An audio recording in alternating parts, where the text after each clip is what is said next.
And we are live. Okay, welcome to the stream, everyone. Happy to have y'all here.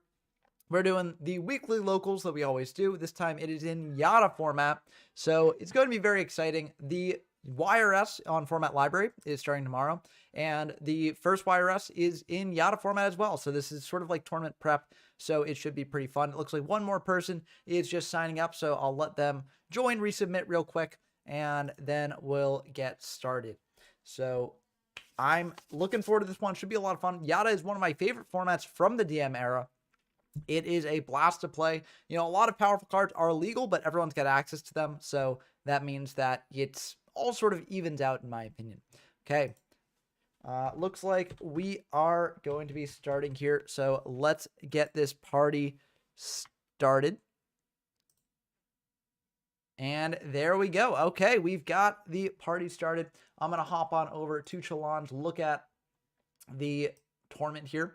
And it looks like we've got some good first match. Looks like FKN, AZZ, and Dean has the bye there. So they will be waiting for the result of Chef Steph Curry and Mr. Big Noodle. And the other matches are as follows. So very exciting stuff.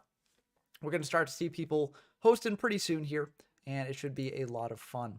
So, yeah, I'm looking forward to this one. What do you all think of Yata? Are you familiar with it? Is this your first time encountering with it? If it is your first time, then I hope you have a good time on the stream because it is a blast to play, a blast to watch as well. Games get really intense. So I'm really excited to show it off. And hopefully, you know, if you enjoy this sort of thing, there is a YRS tomorrow on formatlibrary.com. I will be streaming that as well as it's going on. And it should be a lot of fun. That's going to be double elimination as opposed to the single elimination locals. So it should be a bit of a beefier tournament.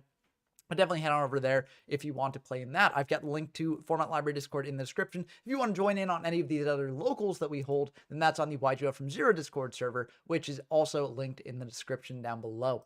But we got our first game going on here. We got Ben Labs 10 versus Rago Drago. That is Pikachu 6406 versus Food 675. I don't know why some of these have numbers, some of them don't. Maybe it's like Discord stuff, but we're diving in to the game. Looks like Rago Drago is going to go second here. So Ben Labs won the die roll. And it looks like Ben Labs is playing with a bit of a thicker deck than Rago Drago. I'm also going to hop in to the voice chat here because I like to do that on these streams. You know, get people talking if they're you know, if they're interested in saying things. And yeah. So Comfy's going to be fired first here, getting a peek at Rago Drago's hand and paying 1,000 life points. And I'd say the Comfy and Forceful Sentry are probably the two more powerful hand rips compared to Duo. You know, a lot of people are very used to Duo because you play Goat and Duo is everywhere. And Duo is very, very strong, don't get me wrong. But playing with Comfy and Forceful, those cards, just getting the knowledge and being able to play around whatever your opponent has is a lot more powerful in my opinion. But, you know, this doesn't get you any card advantage at least, so it's a one-for-one trade. But it is still brutal if your opponent opens like Comfy, Forceful, and a bunch of hand rips. Like, or I guess they are already hand rips, but if they open very well, then it could be rough for you. So it looks like Food has Mystic Tomato, Don Zalug, Injection Fairy Lily, and Spirit Reaper in hand. So a very monster-heavy hand, and Ben Labs can sort of play around that a little bit. Now, just setting one, so if Food does draw a way to clear that monster, then they can potentially get in for a hand rip, because they do have Spirit Reaper, they do have Don Zalug, but it looks like they do not draw a way to do that, so they're just going to set two and pass back to Ben Labs here. Ben Labs might also have a pretty monster-heavy hand, given that they didn't send any back row here. MST coming down for that back row, and that's going to be another MST. You know, it's kind of sad to see, but it does happen occasionally, and Rago Drago is probably okay with that trade, because generally you want to use MST on very high-impact targets, and if your opponent's using MST on your MST, then that's one less MST they have for those high-impact targets. Giant Germ coming down here. It's going to be attacking in to the set monster. That's going to be the Mystic Tomato. That's a bit of a risky play, because if Don Zalug was set, then this would actually cause Ben Labs to discard a card, because they take 5 and discard a card from that. But it looks like it was just the Tomato. There wasn't really anything they could hit over there, so it might have actually been better for them not to do that at all. But maybe they've got like a Fisher or something like that set up, and so they want that set monster face up. But I don't know. I think they could have potentially saved this play, you know, just for when they had a chance to go aggressive. But they're going to set another back row and pass back to Rago Drago here. Let's see what they do. So Don Zalug's coming down. Don Zalug can hit into the germ, rip a card out of the hand. So that is pretty rough if this goes through. And it looks like, are they going to take it? They are indeed going to take it. So brutal stuff here. You know, food will take 500 and lose the, and also Benlobs will get 2 more germs out, but well, Snatch Shield was something that you probably wanted to keep there. So very rough stuff.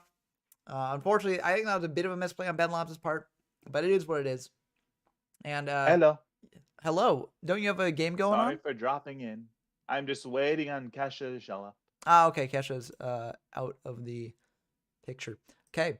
Yeah, well, good luck in your game. Kesha's on a spicy deck. Hopefully we'll be able to feature that as well. But it should Hopefully. be fun. So Bedlam's just going to set some more, probably playing around the Dawn, and maybe, I mean, they're probably going to switch these germs to defense, right? Uh, Because like, oh, or just flip up Cyberjar. That's kind of awkward with the germs because those germs are not going to inflict damage here. I guess they did deck then a bit, so that's kind of nice. But oh, and what a hand there! Wow. I mean, card destruction will be able to deal with that at least, and that's a very card destructible hand too. Because what you do, you just set the double TTs. Serpent, you don't care about discarding. And you just discard away the Serpent and the Jinzo. So, oh, actually, Serpent will be on field. So even better, you contribute out the Jinzo and then go for the card D. Or you're fine with Graceful. I don't know. There's a couple different ways to play this hand, I guess.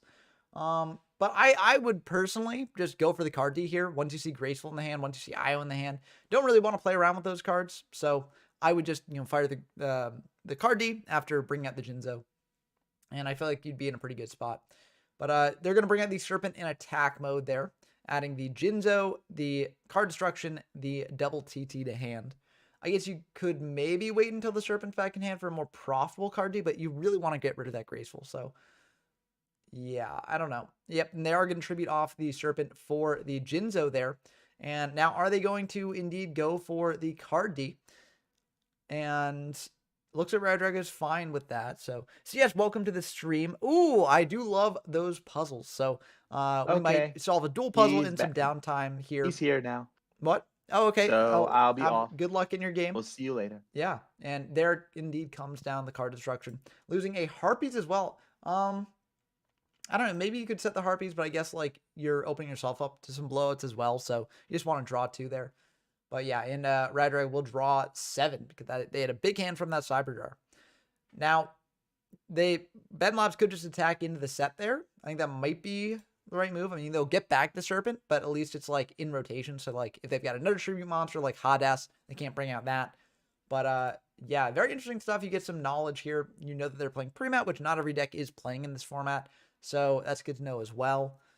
But yeah, I think just getting those power cards was definitely the play there. And oof, Forceful Symmetry coming down, so that will get to have a peek at what Benlobs is working with in hand.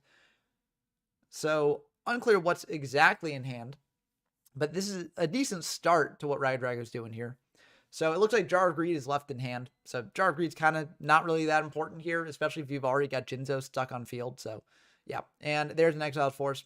So Exiled Force can clear that Jinzo there, and very likely will clear the Jinzo. Yep, and there it goes, popping that Jinzo. And then looks like Rad Drago is going to set 1. And will they set more? Yep, they're going to set another. Harpies is gone. Harpies is limited in this format, so you don't really have to worry about that as much. Heavy Storm is not banned in this format, so Heavy Storm could be in play.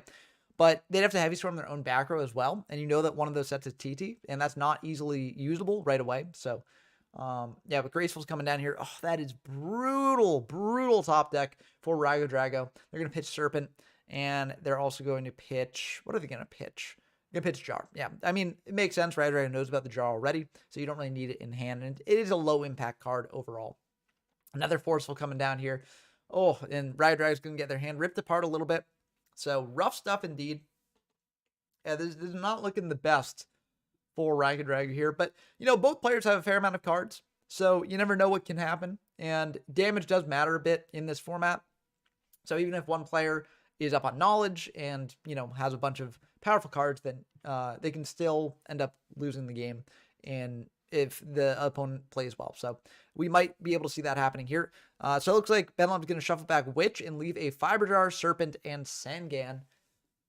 Fiberjar's kind of good for Riot Drago here. I mean, I guess now it's a bit less. Well, actually, Fiberjar is still good because Fiberjar lets you dodge around the TT, lets you shuffle everything back. The life points are relatively equitable. This is Yata CS, yeah. This is the Yata Locals.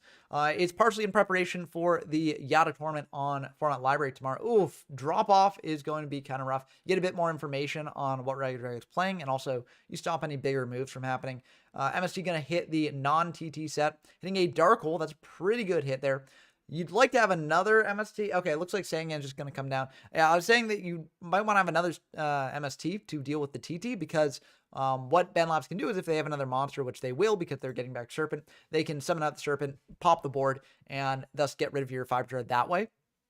So I think this makes a lot of sense. But yeah, you do kind of need a way to clear that TT before going for the Fiber Jar, and double MST and Harpies are gone. So it's a bit awkward there. But, you know, it's not the end of the world for Rayo Drago. This is kind of awkward, too, because you got to clear the Sangan one way or another. Your opponent knows that you've got Sangan, so you might as well go for a Sangan of their own. And, oh, Ben Love's getting a Yata.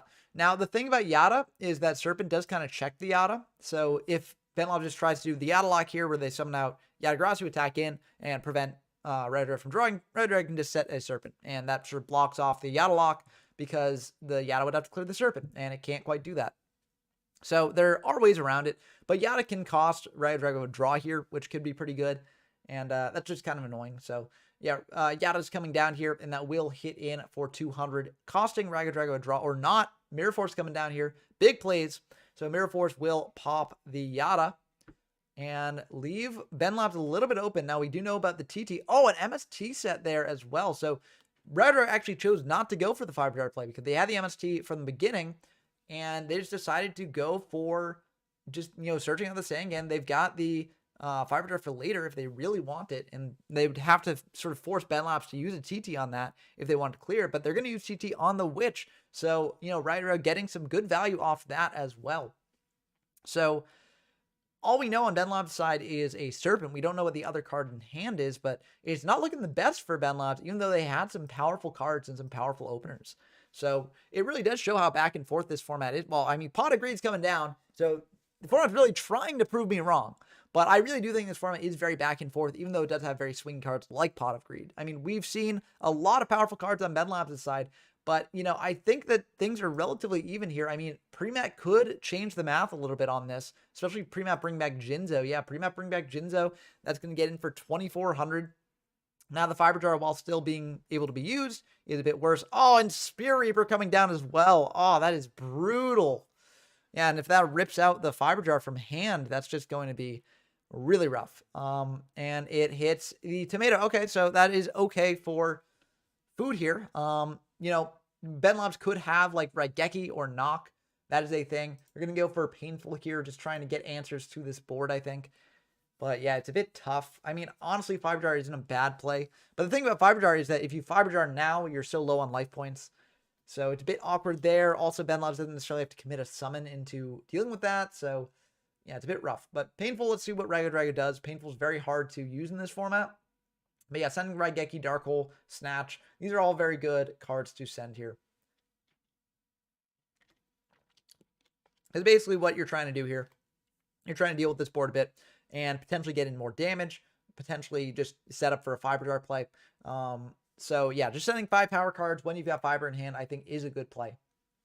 Especially because the hand rips are gone. The hand rips are not really as useful at this point in the game. Like if you send a Comfy, that's basically just losing value because your opponent gives you the Comfy, you pay 1,000, rip a card out of the hand. But like if you're going for a Fiber play to get yourself out of this, then you've basically wasted that. So it looks like Ben Labs is going to give the Snatch Steal over, and Snatch Steal is going to take the Jinzo. Jinzo can attack into Reaper, deal 2,100.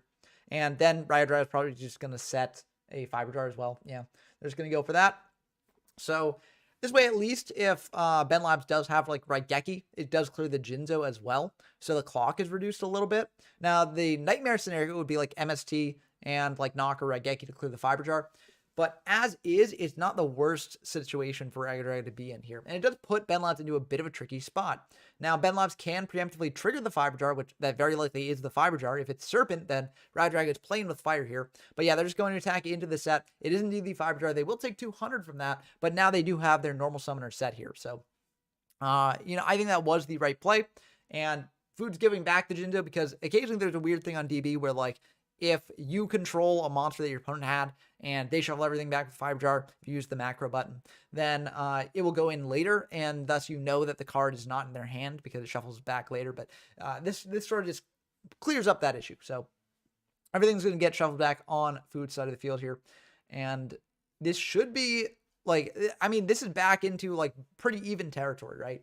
Now, if Ben Labs draws into more hand rips, then it could easily get not like even territory anymore. But I do think that in general, this is a pretty good situation for Riot Drive, much better than the situation they were in before. And yeah, it's definitely a good use of the Fiber Jar there.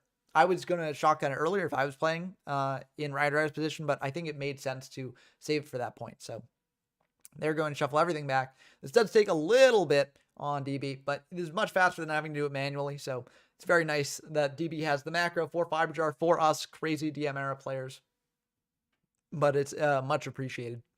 So Ben Labs does get to commit a monster to board here. They get to activate spells and traps, but it looks like they don't have any hand rips. So that's going to be a good sign for Rago Drago here. And that said, could be a variety of things. So this could be a bit scary, but Graceful is going to be very nice here to sort of fix the hand, try and potentially go for a lethal push. 4,400 is not the most life points, and there are potential situations where they do get to push in for a ton of damage. Discarding a Lily there. This makes some sense because Lily is a bit vulnerable here. Also, if they want to go for a revival spell on the Lily, then that is an option. But it looks like they're going to go for the Comfy here. So taking a peek at the opponent's hand, it means that they're likely not going to attack into the set because the set is like Sangan or Witch. You want to attack into that first before you go for Comfy. But it looks like Ben Labs has Premature Burial and Mystic Tomato. So Red Red is going to set to, or Fire Mirage is going to be very good. And then just pass back to Ben Labs here. Now, in the standby, it looks like Ben Labs does not have an MST for this, and that will indeed go through. So Rider will be able to draw 3 cards there. Now, of course, it might not all matter if Ben Labs does have a Fiber Jar set. It's a play you can do is just set Fiber Jar if you draw it off a Fiber Jar, and then sort of just shift the tempo back in your favor. But it looks like instead it's just a Mystic Tomato, and they're going to bring out a Jinzo there. So this was the new card. Red does know that the hand is Premature Burial and Tomato now. So that is nice at least. And Jinzo's going to attack over a Sangan. So Sangan will get a search here. Not quite clear what you want to search in the face of a Jinzo, especially with Lily gone now, because Lily could be a standard clear beforehand, but I guess Lily wouldn't really do it in this situation. Could you attack him with Lily, pay 2,000, drop down to 800, and then it's kind of awkward. Getting a Yata is always a scary sign. Yeah, this is going to be a bit scary for Ben Labs because if they're searching out that, they might have a way to lock up the game here. Ben Labs firing the pre-mat now. I don't like that play. I don't like that play because if you're going for Yata, I mean, I guess the idea here is if like Redder has Snatch Deal, then this is the play. But you could always just set Tomato next turn. I don't really like that. I mean, I guess Jinzo plus a monster just kills you. So maybe, I don't know, it's just kind of weird. Anyways, Heartbeat is going to come down here, so it won't really matter that much either way. So the pre-mat's going to pop the Tomato there. And this is very likely going to be the end of the game. Because we know the last card in hand is another Tomato. So if Red can find a way to set up the Yata lock and play around that Tomato, then they do just win the game here. They're checking their graveyard, so they might have like a Reborn here. Again, Reborn's kind of awkward into Lily because Lily gets back Jinzo, or Lily comes out and hits over the Jinzo, but then it's just kind of rough. Going for a duo to get rid of the Tomato. That is interesting. That's very interesting.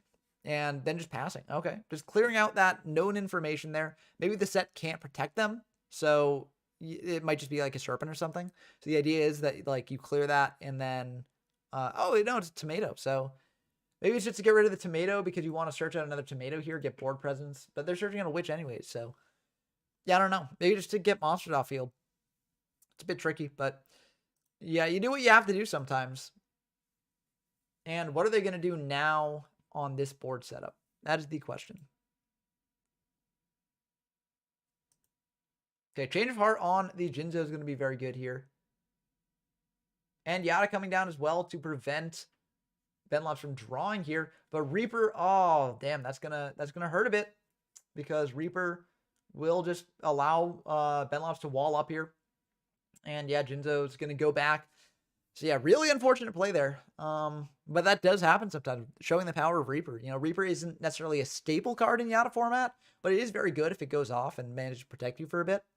So yeah, I think that is a bit scary. And they're going to bring out a giant germ as well, try and put Ragged Drago down to 500 life points. And that's very scary with a germ on field because germ crashes into any monster and then you take 500 damage. So this is very, very rough for Ragged Drago. Not much you can do here. Not much at all. That's going to be a bit scary. Spirit Reaper attacking in, if that hits out the Exiled Force, that's going to be a bit awkward because I feel like Ragged Drago probably wants the Exiled Force to hit the Jinzo. And if they don't have a way to clear the Jinzo, then, okay, hitting a Gemini Elf, that's not terrible. And then Germ will attack in for 1,000. So very, very tricky position for Ragged Drago to be in here. There are some ways around it. If you draw into like Raigeki or Dark Hole and then summon out a Yata, you just win the game there. But it's a bit tricky. You have to have those exact answers. And yeah, Exiled Force coming down. This is going to pop the Jinzo. So they're telegraphing that they do have a trap that can deal with this. And if they do have a trap that can deal with this, that's very good. But if Benlop's a way to revive the Jinzo, then that's kind of rough. I mean, that would have to be like Reborn, right? So yeah, it looks like they're playing around Mirror Force here. That is, I think, the correct thing to do. But I think, honestly, I mean, I guess this is fine. Still like checkmates. Okay, Ring coming down on the Reaper. So that will deal 300 to both players.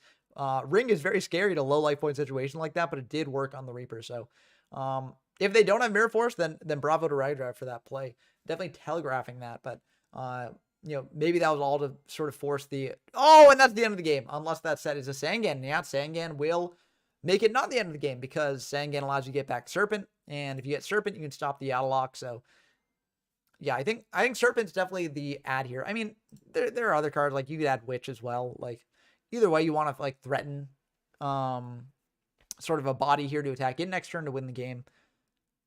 So yeah, this is not looking good for Ragged Drago here. Sangan or Witch was basically the perfect set that you could have there, or else that would have been the end of the game. But that's how it goes sometimes, you know. Very intense. And this is what I'm saying by this format being intense, right? Like, you know, Ragged Drago is down to 200 life points and they're still in it.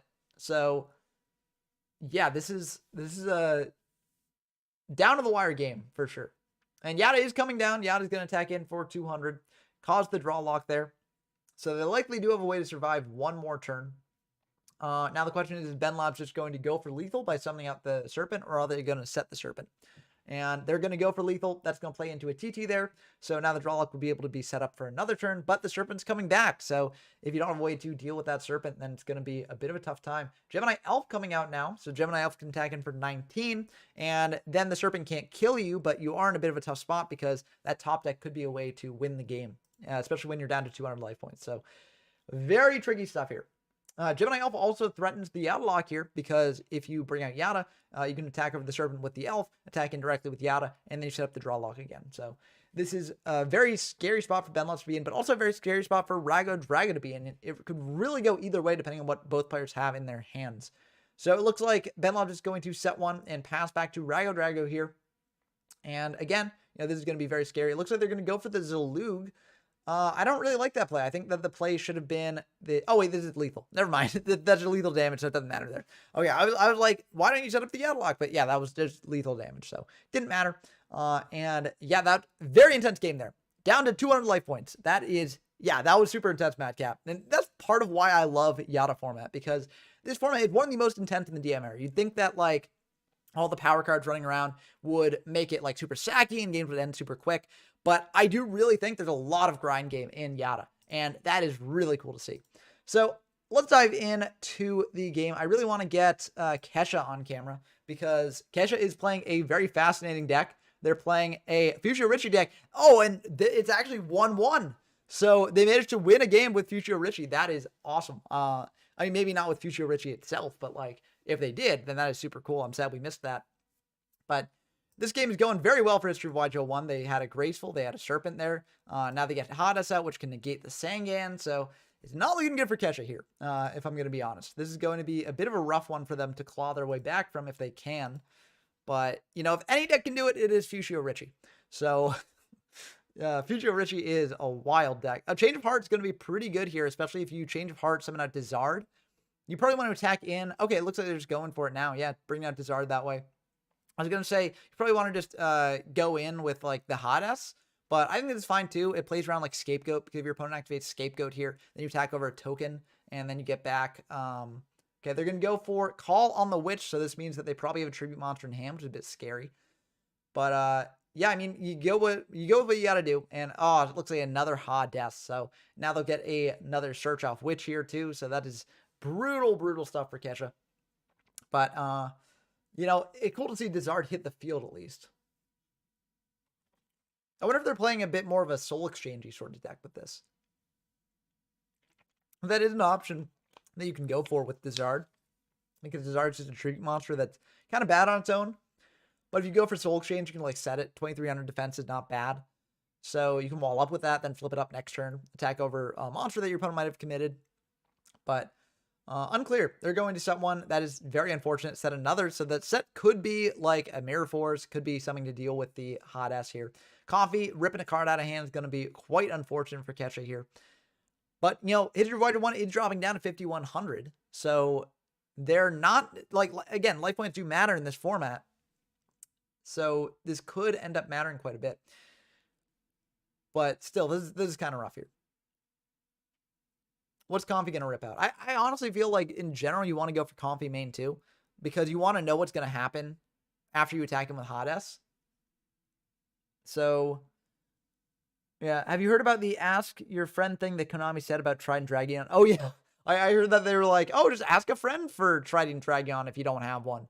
But, yeah, that is kind of like, that's kind of like a jerk response to say, because Trident Dragon was a pretty rare card, relatively. So, like, yeah, I get why people are upset about that, because it's a very expensive card now that Tenpai is doing well. And, yeah, it's not getting reprinted, so, like, very awkward. But, okay, and it looks like History Wide 1 knows that the rest of the hand is Reborn plus Mirage, so, yeah, I get why Kesha didn't commit the Lily last turn, because they kind of want to, like, if you summon out Lily attack over Hades, you pay 2,000, right? And then you're in kind of a tough spot if they've got a way to break through that. Looks like they're bringing out Dizard, so they must have a plan for the Hades there. They're going to Reborn the Dizard attack over the set, and that is going to be a Magician of Faith. Magician of Faith can get back a very powerful card here. Yeah, this is going to be pretty rough. It looks like it's going to get back Charity. And we do know the Serpent's in hand, so that's brutal. But Dizard now, it's negating all spell and trap effects, so that target it, so that's very good. And now they're going to go for a Snatch and a Mirage. I think, honestly, they should have taken control. I mean, I guess you want the Dizard to get its effect off, so I guess that makes sense. But, okay, MST coming down on the Mirage there. Could Kesha have won the game there? No, they couldn't have won the game. I was thinking, like, you Reborn the Lily, but no, that wouldn't quite work. So, yeah, Grateful coming down here, though. They also do gain 1,000, so that is important. The fact that they used an MST on the Mirage might mean that they've got another, or they might have Harpies. But they've used up 2 MSTs already, so that's kind of awkward. But, yeah, this is a relatively okay position for Kesha, but that Graceful can just mess everything up here. So, yeah, quite rough here. Yeah, Madolce got new support, which is very exciting to see, especially given that it's, like, basically a direct upgrade of their previous boss monster. And so it's always cool when, like, Konami, like, gives an archetype support that sort of falls in line with its original sort of philosophy there. So pitching a Duo and a Tomato, that makes a lot of sense. Going for a meta here, meta into Thousand Eyes, and then you attack over the Dizard. Bring it out in defense, and, okay. So maybe you're going to tribute over the Restrict there. Okay, targeting the Reaper, popping that.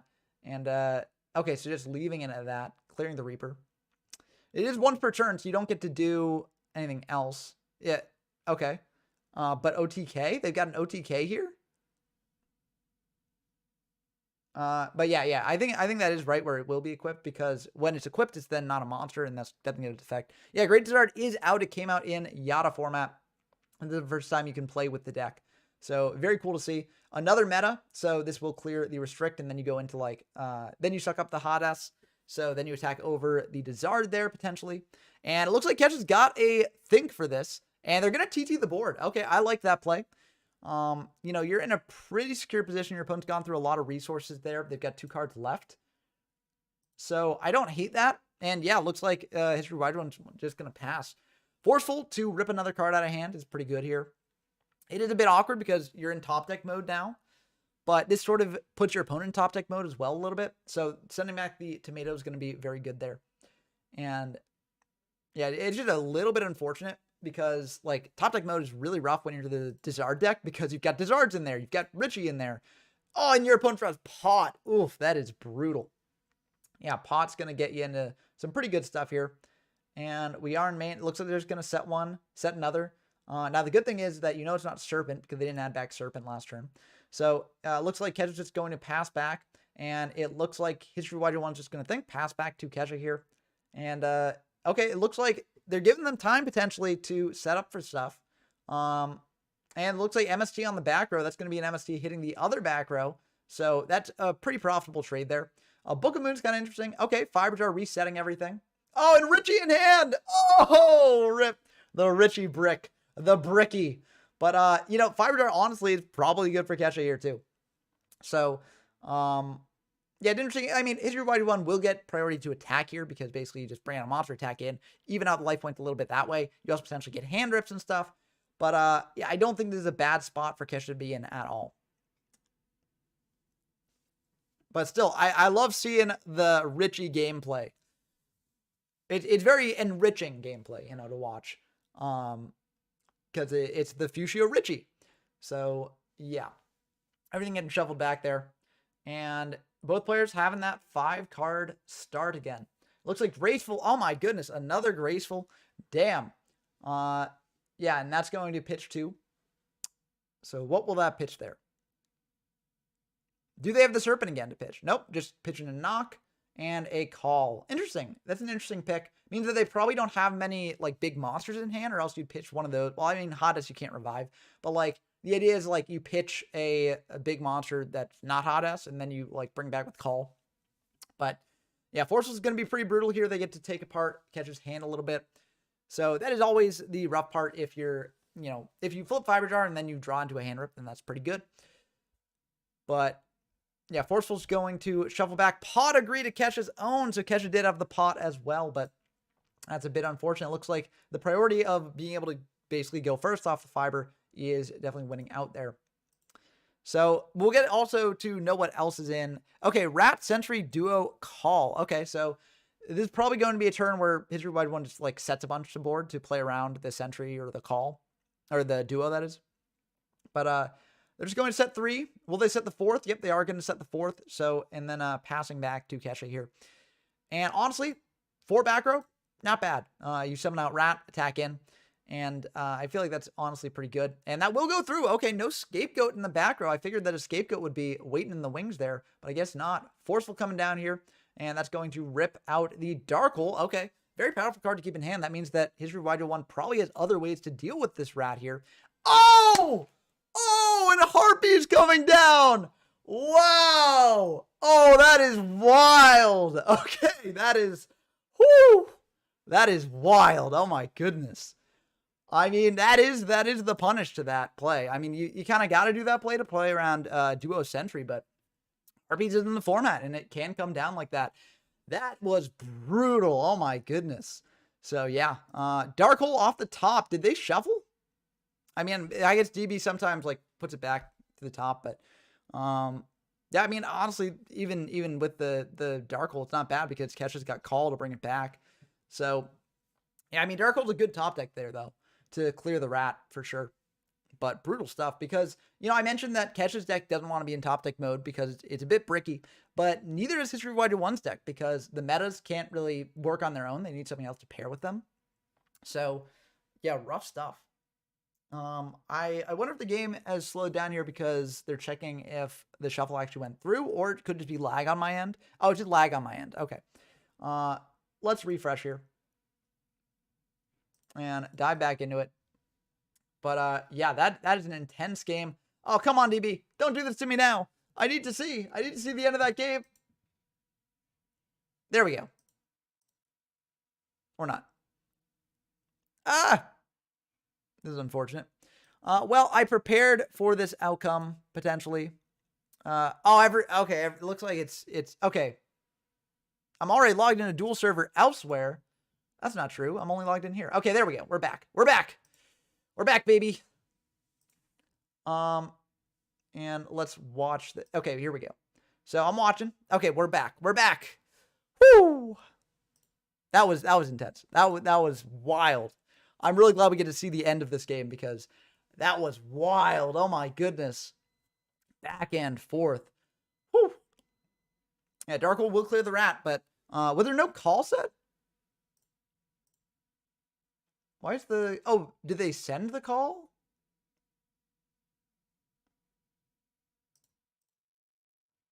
Maybe.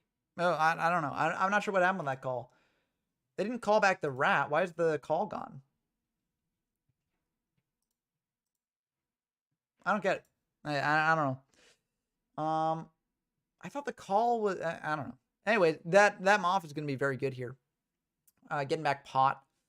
And, oh, duo to get rid of the pot, though. That's going to be pretty good. I mean, we did know about the duo, yeah. But yeah, that will cost Kesha 1,000 there. So, and again, life points aren't cheap in this format. Tomato coming down. Tomato's going to be able to hit over that spy. That's going to be pretty good. But ringed for the tomato, that's going to be very good as well. So that's going to deal 14 to both players. And Kesha's in a very good position here. Yeah, this is going to be tough. I mean, I don't think you necessarily complain about sacking when you've got pot graceful in the opener, right? Like, you went graceful, pot, forceful, and yeah. So like sacking is part of the format, right? But yeah, pot 2, draw 2. It looks like those aren't 2 cards that allow Kesha to win here, so they're just going to attack in for 12. And this is still a very good spot. They're going to pass back to History of YJ1. What if those 2 cards are just Dizards? Could be. And this is, I mean, this could be the end of the game. Yeah, just attacking in for another 12. And will History of YJ1 have a way to deal with that? Calls Engrave, so, you know, that won't really help. But looks like they've also got a card to set here. Now, I don't think that that's a Sangan, or else they would have summoned it. It could be like Tomato. I don't know what it is, really. But yeah, I mean, I think what you do here is you just attack the spy. If it's like goat, then okay, book on the spy. Honestly, not bad. You know, you get another spy later. You can't flip up the spy this turn because first of all, it attacked, and second of all, battle position rules work differently in this form. But oh wow, brutal stuff. Yeah, and Hades, that's what I mentioned. Where this deck can be bricky as well in the top decks. So yeah, rough stuff. But Dizard is moving on to the next round. Yeah, there's a Dizard in hand.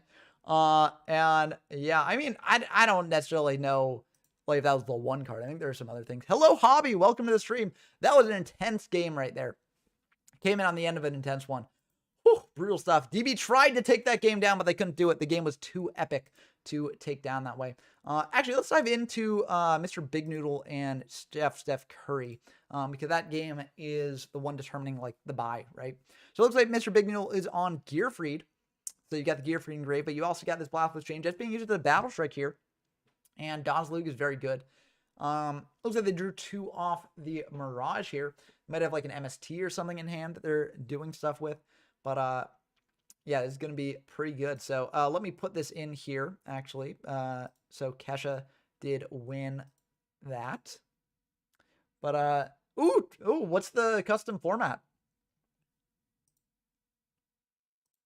So I don't really play custom formats, but like it's always interesting to see what people come up with. So that's why I'm curious, because I think it's cool to like see what people are doing, and if I have any like ideas for balancing, I'll offer them. But I'm just too busy playing like you know, these formats, right? The like covering them for the channel. So unfortunately, I don't really have much time to play those. But I think there was some feedback there for a second, but that was me. Hello. Oh, okay. It was you had the stream on and it was playing on the yeah.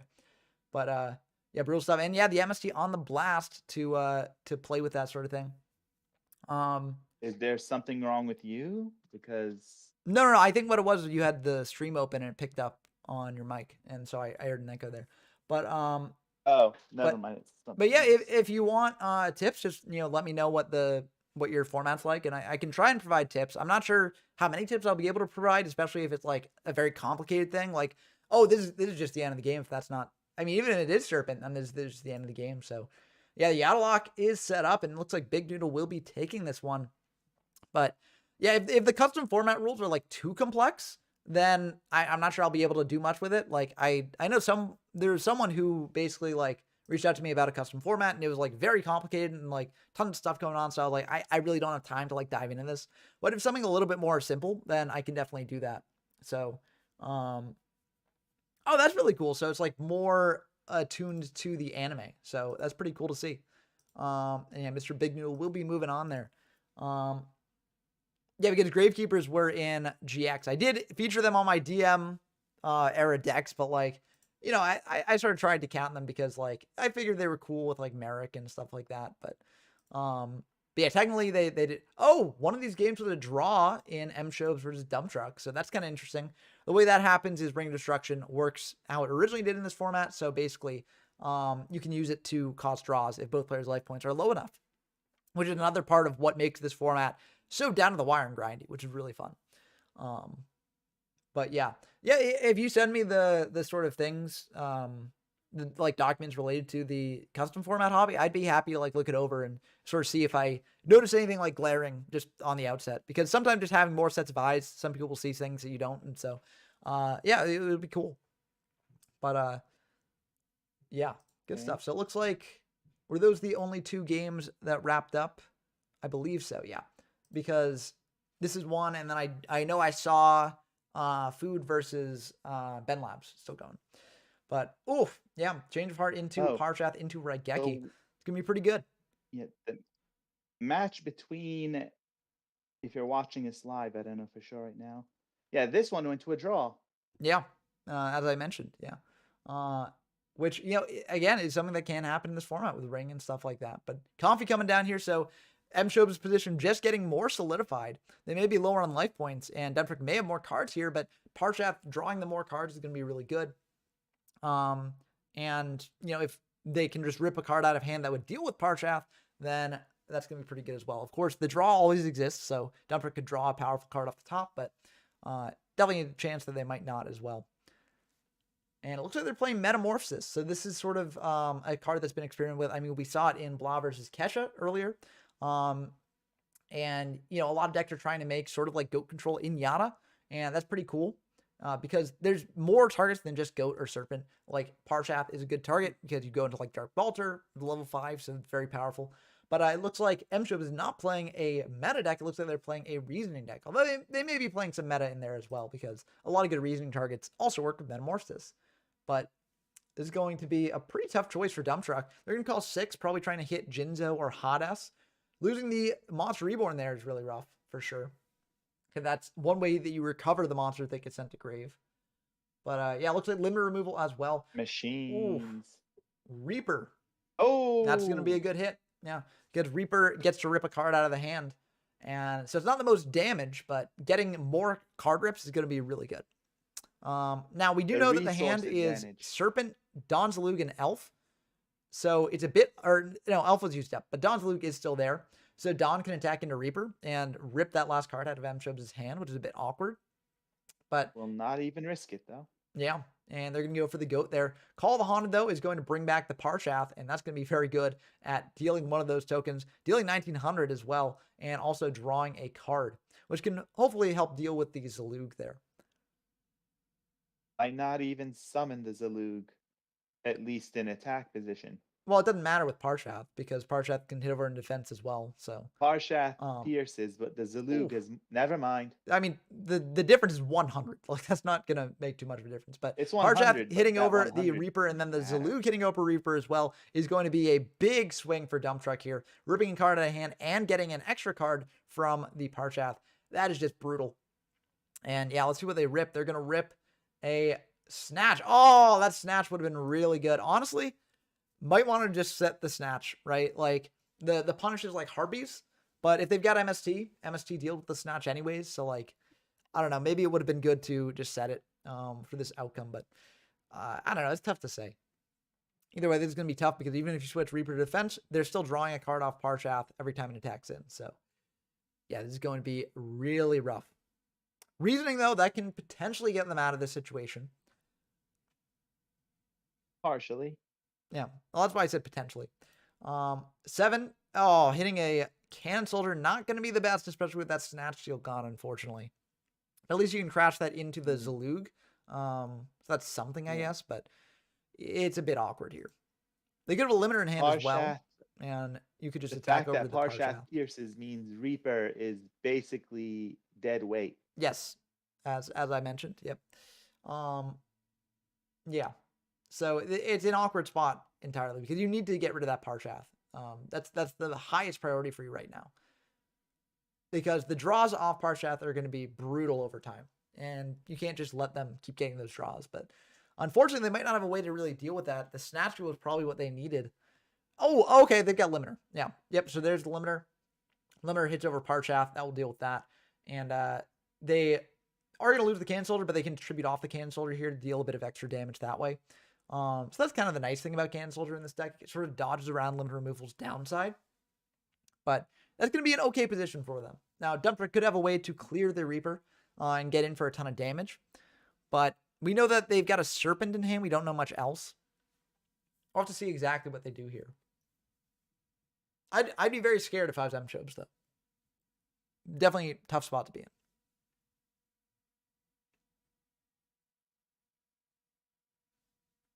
Exiled Force will be able to clear away that Reaper, and Dawn will be able to attack in. Now, the question is, do you go for the mill or not? And it looks like they are indeed going to mill some of those cards.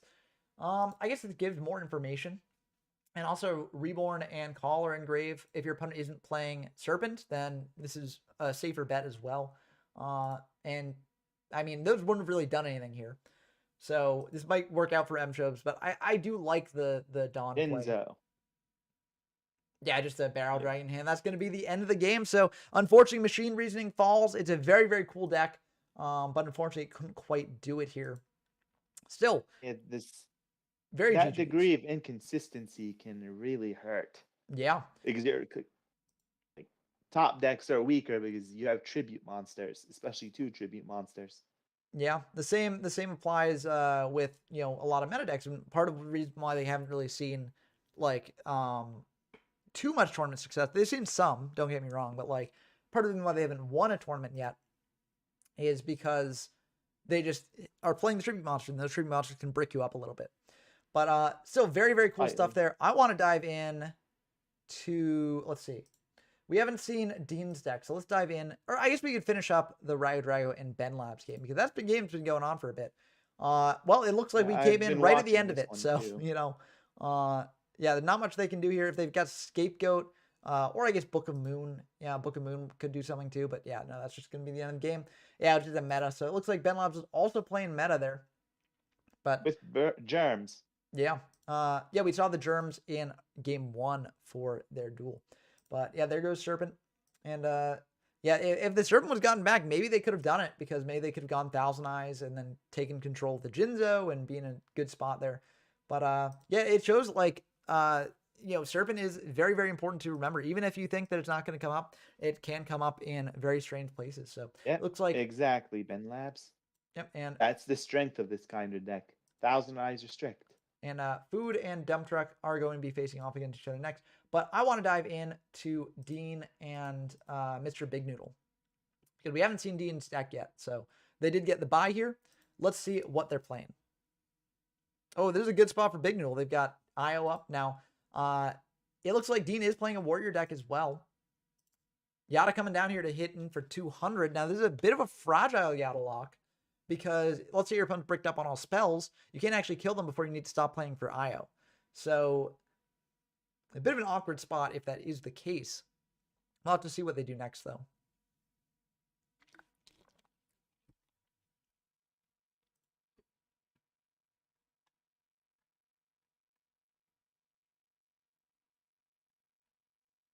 Okay. And it looks like they're letting the IO go. It's a bit of an interesting choice, but I do respect it, especially if, you know, you're like, I'm too low life points and I can't actually pay for this anymore. I just need to go for it. And yeah. Oh, Hobby, by the way, I got your DM, but I'll check it after these streams. So, and then I'll give my feedback there. But I'm excited to look at it. But Reborn coming down here, so that explains why you're letting the IO go. Reborn maybe for, yep, I was going to say maybe for Gear Freed, and yeah, that does signal that they, oh, well, actually, this is not quite lethal unless they've got Blast. If they've got Blast, it is indeed lethal damage. So yeah, this it's potentially the end of the game here. And yep, they do have Blast. So they're going to equip it to the Lily. and that will deal that additional 500 damage there. And yeah, showing the versatility of Blast plus Chain here. Of course, it's great with Gear Freed, but it can also be used just to buff up your monsters in tough scenarios. So very good stuff. Yeah, no, I look forward to seeing some of the decks that you put together. Should be fun. But yeah, it's going to be a good one there. And we have Dump Truck versus Food, so we can dive into that as well. Just jumping around between the games that are actively going on now. Looks like Food opened up with a pretty good start, getting a graceful. Harpies maybe was just used to clear away like a potential IO or something. But obviously not like the best Harpies hitting an MST. Ring coming down for the Reaper, so that'll get rid of that, which is nice. And both players will indeed take 300 because it's destroyed before it gets to use effect to destroy itself, so you do take the damage from that. But looks like Dump's just going to set 2, pass back to Ragged Drago, playing a bit slow here. I do respect the slow sort of grindier gameplay, so I think this is pretty good. And Tomato's going to attack into that set, and that'll just be a Faith, so Faith will be able to get back that MST. Obviously not the highest value Faith, which might mean that they don't really have the best monsters in hand. Maybe they've got a tribute monster in hand that they sort of just wanted to get out over the Faith. But yeah, rough stuff. I mean, MST is still good, don't get me wrong, and it can stop IO, which IO is getting fired now. And, you know, they probably will just use the MST on that. And yep, there it goes. But this does get the MST used up. So, yeah. And, chain a ring as well on the Tomato. So that's going to be pretty brutal here. It's going to deal a bit of extra damage. Get that ring out of the way before the Jinjo hits the field so it actually gets some use out of it. And that Jinjo will be able to hit in for 2,400.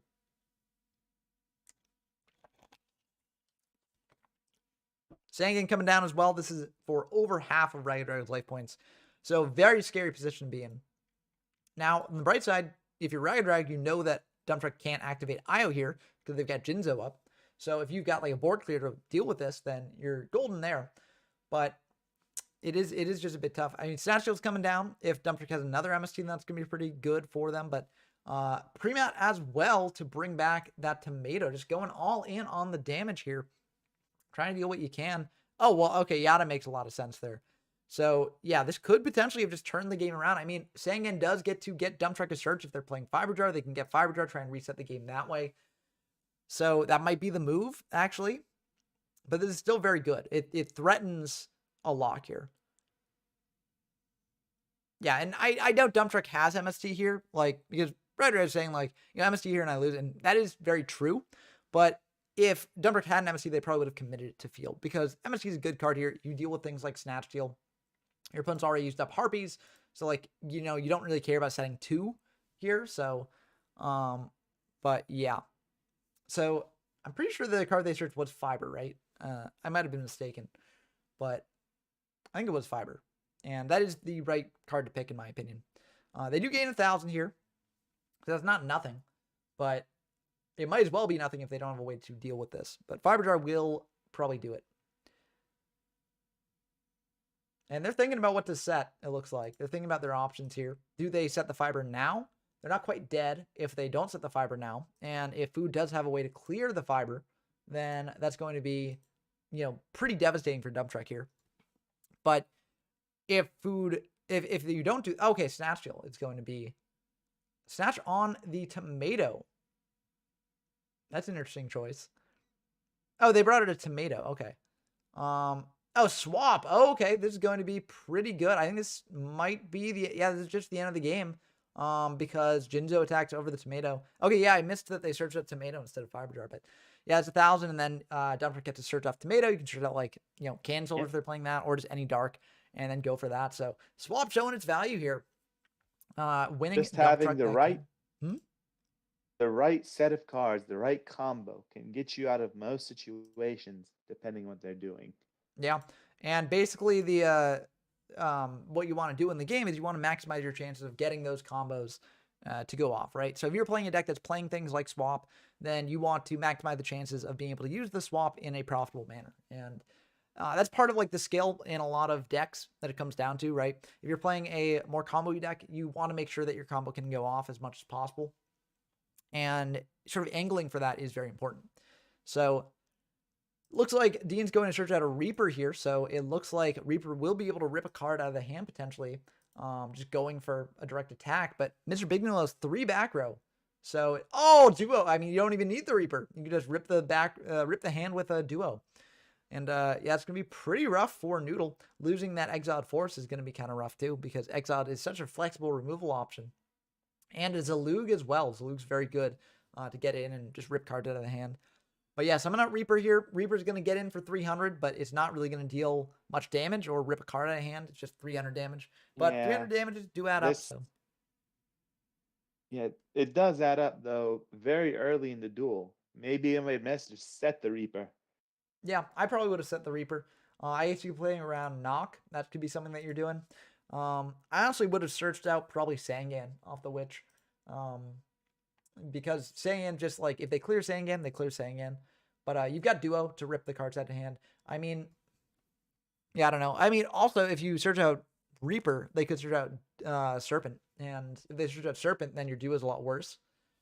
So, yeah, I don't know. I guess Exiled is like an okay search because it does deal with Reaper, but just kind of awkward.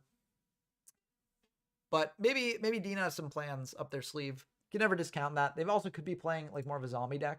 So Snatch will indeed take control of the Reaper and pop it. Even if an MST comes down, the Snatch will still have targeted the Reaper, and so that will destroy it.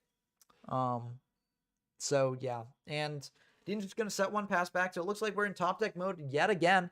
Again, this format is very, very grindy. Gets into top deck mode a lot, and that's very exciting. 5 back row from Dean, 4 back row from Noodle. Heavy Storm would go crazy here. But more like the Harpy's Feather Duster would go crazier. In a way, we're back to early 2002, except more explosive.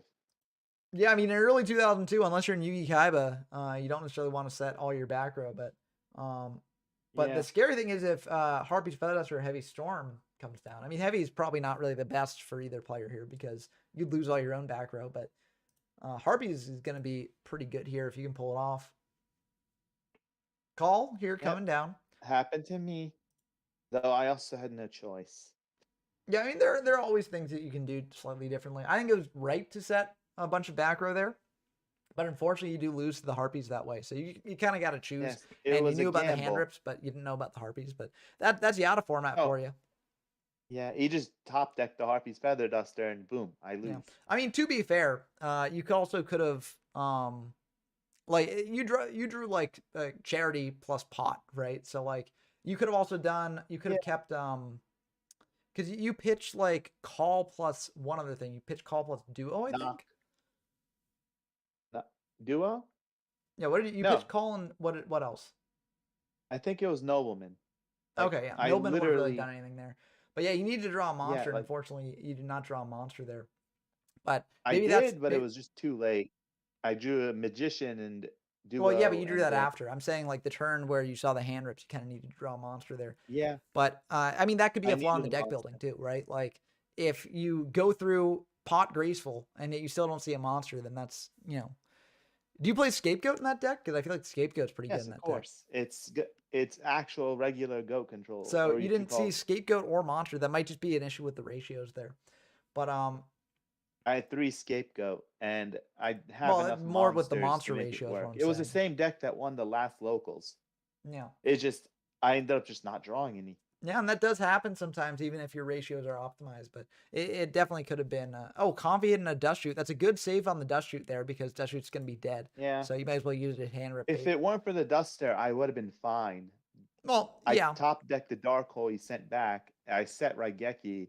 Yeah. And if he tried to call back the Rat, yeah, he forgot Call the Haunted. We both kind of did. Yeah, I was wondering what happened with Call. Call just got sent to the graveyard in the interim of disconnection. But yeah, it happened. Listen, sacks happen in these formats, but I'm not necessarily going to say that you got super unlucky when you drew pot graceful, right? Like, so I know it all balances out. I got pot graceful. I know I'm admitting that much. It's just everything that happened just ugh.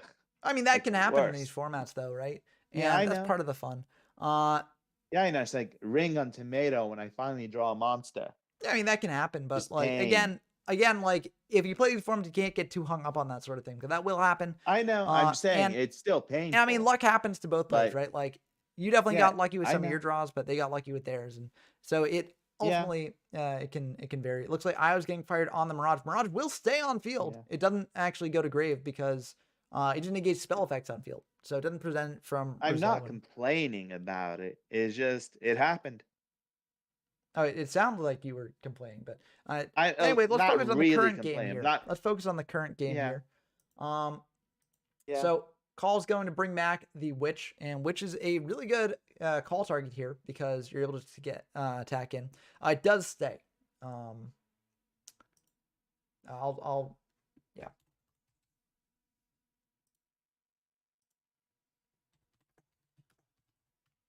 yeah, it does stay because it's not destroyed. It just sticks around, right? So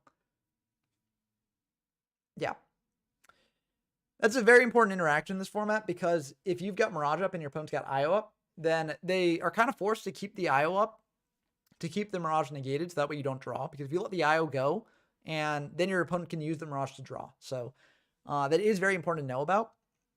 And so it's good that it's coming up here as opposed to in the YRS tomorrow.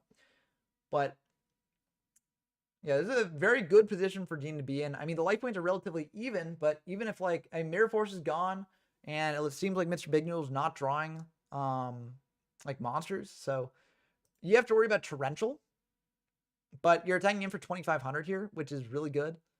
And there isn't much that can stop it. Okay, it looks like Gemini Elf's coming down anyway, so not playing around Torrential, but this might just be the end of the game unless the Scapegoat's there. Yep, that will be the end of the game. Yep. So very interesting Io's stuff. up anyway, so Scapegoat's worthless. Yeah. Oh, that's true. Yeah. Unless they got disciplined. That is very true. So yeah, nothing they could really do there. But yeah, risking the TT, but it did pay off there. So let's dive back into Ragged Rider versus Dump Truck. It looks like Dump Truck is in a pretty commanding position here. Seems like this game's been going on for a while. Oh, Desk Counterblow is cool. Reminds me of the most recent Carpath video where they used Desk Counterblow in an Archfiend deck, which is very cool. Very cool synergy with Pandemonium. But yeah, this is going to be position, but starting to get a little bit low on cards. 12 left. 11 left. But like if you're a Dump Truck, you don't really care about that because you're probably winning this game like very soon. So worst case scenario, you Fiber Jar everything back. It's drawn, but yeah. Fiber Jar's drawn? I don't see Fiber Jar. Fiber Jar's in a graveyard, but I'm talking about for Dump Truck? General. Yeah. Where's what Fiber Jar? what food draws? Rago Dragon. Like where's the Fiber Jar in Dump Truck's grave? No, in Food's grave. Oh no, I'm talking about Dump Truck because Dump Truck's the one with low cards. Yeah. So that's basically, what I was referring Doria. So basically, yeah. So that's a set new Doria so they can pop gone, the tomato. So he has no alternative but to have his own tomato get destroyed. Yep, but honestly, this isn't bad because Dump Truck can just commit another card to field here. So, potentially yes. Yeah. Right now, though, I think ultimately Dump Truck's in a very good clogged spot. he's clogged his zones. Yeah, but and Dark Hole's in the graveyard. There is a free zone right there, which is probably there's why one free zone. Yes, but it's going to limit what Dump Truck can do for damage. Yeah. Okay, looks like Premat's coming down. That's going to be pretty good here. Premat back a Witch, so that gets Ragged Rider search later if Dump Truck does clear the Witch, and that will clear up another zone. Just eating through those zones, trying to get in some damage before Dump Truck goes for the Fiber play, which they might do at some point soon. And they're thinking. They're checking their grave, seeing what they got left potentially. I'm not sure we saw Fiber Jar in Dump Truck's first match. We weren't watching it the entire time, so it definitely could have come up. But they might not be playing it. Some decks don't play Fiber Jar in this format. I think Fiber Jar is really good. Okay, it looks like Swap play is going down here. So this is a high risk, high reward play because basically the idea is if Ragged Rider does bring out a monster, oh, well, this might just be the end of the game here, right? Yeah, Lily, and then that's just it. Yeah. So never mind. Not a high risk at all because that's just the end of the game. Yeah. And 2-0 for Dump Truck. And yeah, very, very good stuff.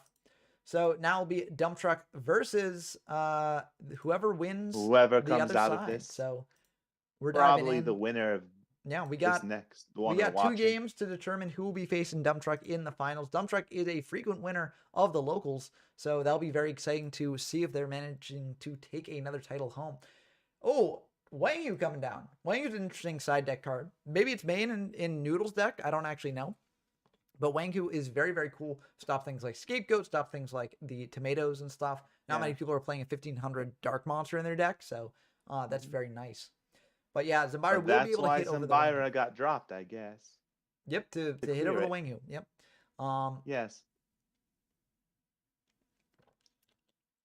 But we'll have to see what Noodle does here. Zambara's kind of annoying. Can't attack indirectly, but you've got this life point drain off the IO there, and you want to be sort of progressing your game state, but if you can't commit a monster to board or else it gets popped by Zambara, then it's kind of awkward there. But IO just sitting on field, waiting, biding your time. Oh, Yata though. Yata is going to change things up a little bit, probably. Yata's going to attack in 200 damage, and now Noodle does not get a draw here. Very intense stuff. It's 1-1, so either player could take this. Yeah. And the Yata It would be lock crazy if he doesn't have a monster. Well, so there's a couple different options for what could be in Noodle's hand. They might not have a monster. They might be bricked on spells with IO, in which case they might drop their own IO to go for the spells to just try and get out of the lock. But it's very tricky, and they are going to let the IO drop. So this is a very, very important play here. Rhoda coming down, so Rhoda will be able to get a monster in hand to deal with that Zambira and potentially deal with the lock as well. Looks like they're going to search out their own Zambira. So Zambira can beat over a Zambira on Dean's side of the field. But if Dean has a way to stop this, like Book, then that's going to be pretty rough for Noodle. So, yeah, no IO gone, so Dean could just fire off that Book without much fear. And this is looking really bad for Noodle, because if Dean just keeps bringing out the Yata, keeps depriving Noodle of resources while drawing every turn, then that could just be the end of the game. And that's how Yata locks often happen in this format. It's more often a slow Yata lock than just an instant like Chaos Yata lock combo, right? As you'd see in like Chaos format potentially.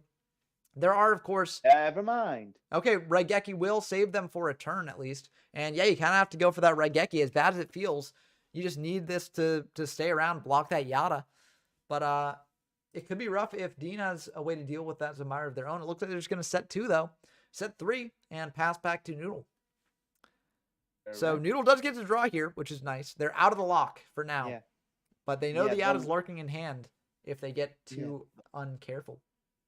But the Yata lock before Chaos Emperor Dragon appears more about stopping the opponent. They're not even damage, keeping them from drawing, getting into your own deck, keeping resources high for you and low for them.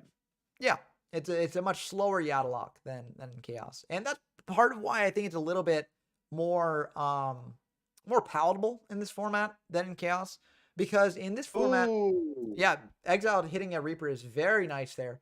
It could have been a Sand game, but we don't know what the Witch searched earlier, so it was probably fine. Oh, and Mirage is going to be good as well. MST just coming down on the Mirage right now. Generally, you want to save the MST for later, for like when the Mirage is first activating, but yeah, I think this is fine. So Zambira just going to be a wall here, walling off that Yata from hitting in. And hopefully, you get some more draws here. And it looks like they're just going to set 1 pass. So not committing the Yata to field. Not having get run over by the Zambira. Pot coming down as well. So Noodle digging themselves out of that Yata hole. And it seems like they probably are in a much better spot to fend it off if Dean can even set it up again. So looking pretty good for them. The other thing about exactly what to do here is Zambira can't actually be an aggressive pressure on its own because it needs actually attacking the monsters. And not in this format anyway. No, it can't attack in directly in any format. So drain up it can. Well, yeah, with skill drain, yeah, but that's with another combo, in this format. Right? But also if you're playing skill drain, like you generally want to be playing things like Goblin Attack Force, Giant Orc. Like Zambira is not really what you want to go for in drain decks. But anyways, Noodle's thinking here. They might have a couple different options here, but they don't necessarily want to play into Dean's back row and then let them reestablish the lock. So it is sort of like an interesting balance, right? Do you go for more aggression here and potentially allow Dean to get a Yata hit in on you, or do you just play it safe and just keep passing and potentially allow Dean to draw into a way to get the Yata lock set up again? It really does depend on what Noodle's got. And this is a big head scratcher for them. Reborn here. So Oh, let's see what they're getting. They could get Wang Hu. They could get Reaper, just to rip a card out of the hand. Yeah, it looks like they are going to go for that's the what he's Reaper. going for. Now, if Dean wants to try and interrupt this with like Call the Haunted, there's a very lossy Call the Haunted because when they bring back Reaper onto field, the call will pop the Reaper, and then they won't really get that value. So, yeah, it looks like this will be going through, and Noodle will be able to potentially hit in for 300. Now, are they going to switch these Admire to defense to play around Mirror Force? That's a question. It looks like they are indeed going to do that, figuring that, again, they don't want to... Oh, and Call coming down here, so I think that is smart, saving the Call for after the Reapers hit the field. And then you can bring out Zambira, but MSC's coming down for the Call, so it wouldn't matter either way here. So that will go through, and Reaper will be able to hit in for 300. But Scapegoat coming down to protect the life points. Wait. Oh, yeah, you can't... No. The MST hit the Call before it hit the field, so... Yeah, but it's Reaper attacks, then Call, then MST. Reaper's attack should have gone through. No, you can activate Scapegoat again. It's still the battle step. You can't do that multiple times until like 2004. No, you can in the battle step. Just once. No, you can. This was something that was discussed in the Critter Format ruling, where people were asking, like, if my Mirror Force is Solemn Judgment, can I then activate Woboku, which you can do in Critter Format. You can do that here, too. Okay. Because that's in battle step. It's not in damage step. So Grateful here is going to be pretty good for Dean. And they're going to be pitching a Serpent.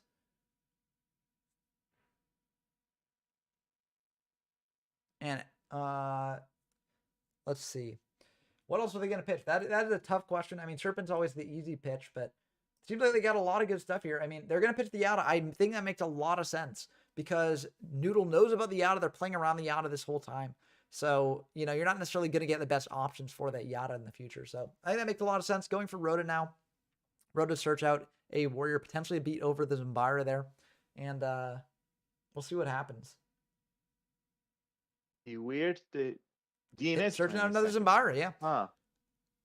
So Zambira can come out here. You might even want to attack into the Reaper just to deal that damage. And then save the attack over Zambira for later. Deal that damage. Yep, looks like they are going to deal that attack.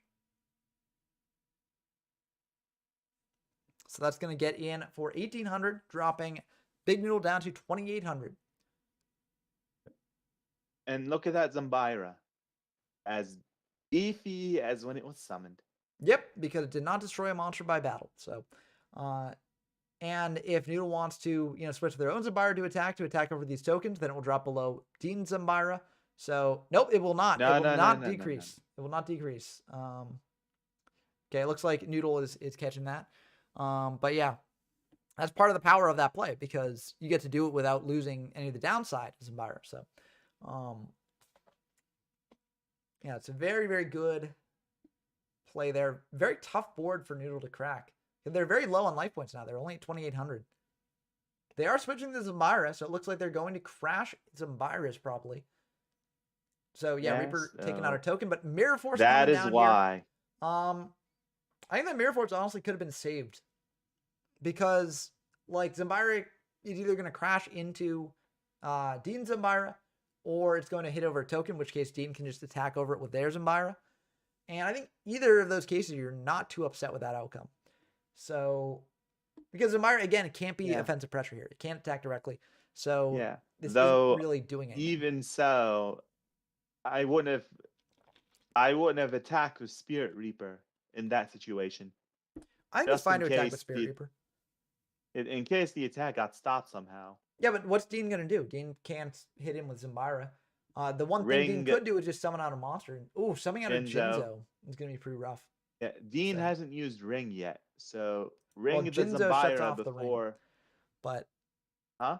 Jinzo shuts off the ring, but Noodle could also have some back row to sort of play around those eventualities, right? Like Noodle could have a ring of their own. There's a lot of things Noodle could have to stop that from really being bad for them. But Jinzo, of course, is the best draw here because it shuts off Noodle's back row. And this might just be the end of the game, depending what Noodle's got. Scapegoat or Book of the Moon could help. Well, if they had Scapegoat, then they would have used it last turn. Yeah. MST going for a back row here, hitting a Snatch. That's going to be pretty good to hit there. Dark Hole clearing the entire board. Yeah. Um, I guess you'd go for the MST first in case they've got eye on the back row, so that way you clear it before the Jinzo's off field. But yeah, Dark Hole's going to be pretty good there. And what will Noodle do now? Noodle's going to bring out Wang Hu. That's a very, very good play. Stops things like Scapegoat. You also know Mirror Force is gone, so you don't have to worry about that. Two Zombires are engraved, so not many things beat over Wang Hu. So this is a pretty decent position, even though Noodle is very low on life. Just one ring will lose this game for Noodle. Yeah, but I mean, that's pretty much any monster, right? With ring will lose the game. So at this point, yes. You can't really play around that at this point. You just got to keep hitting in, right?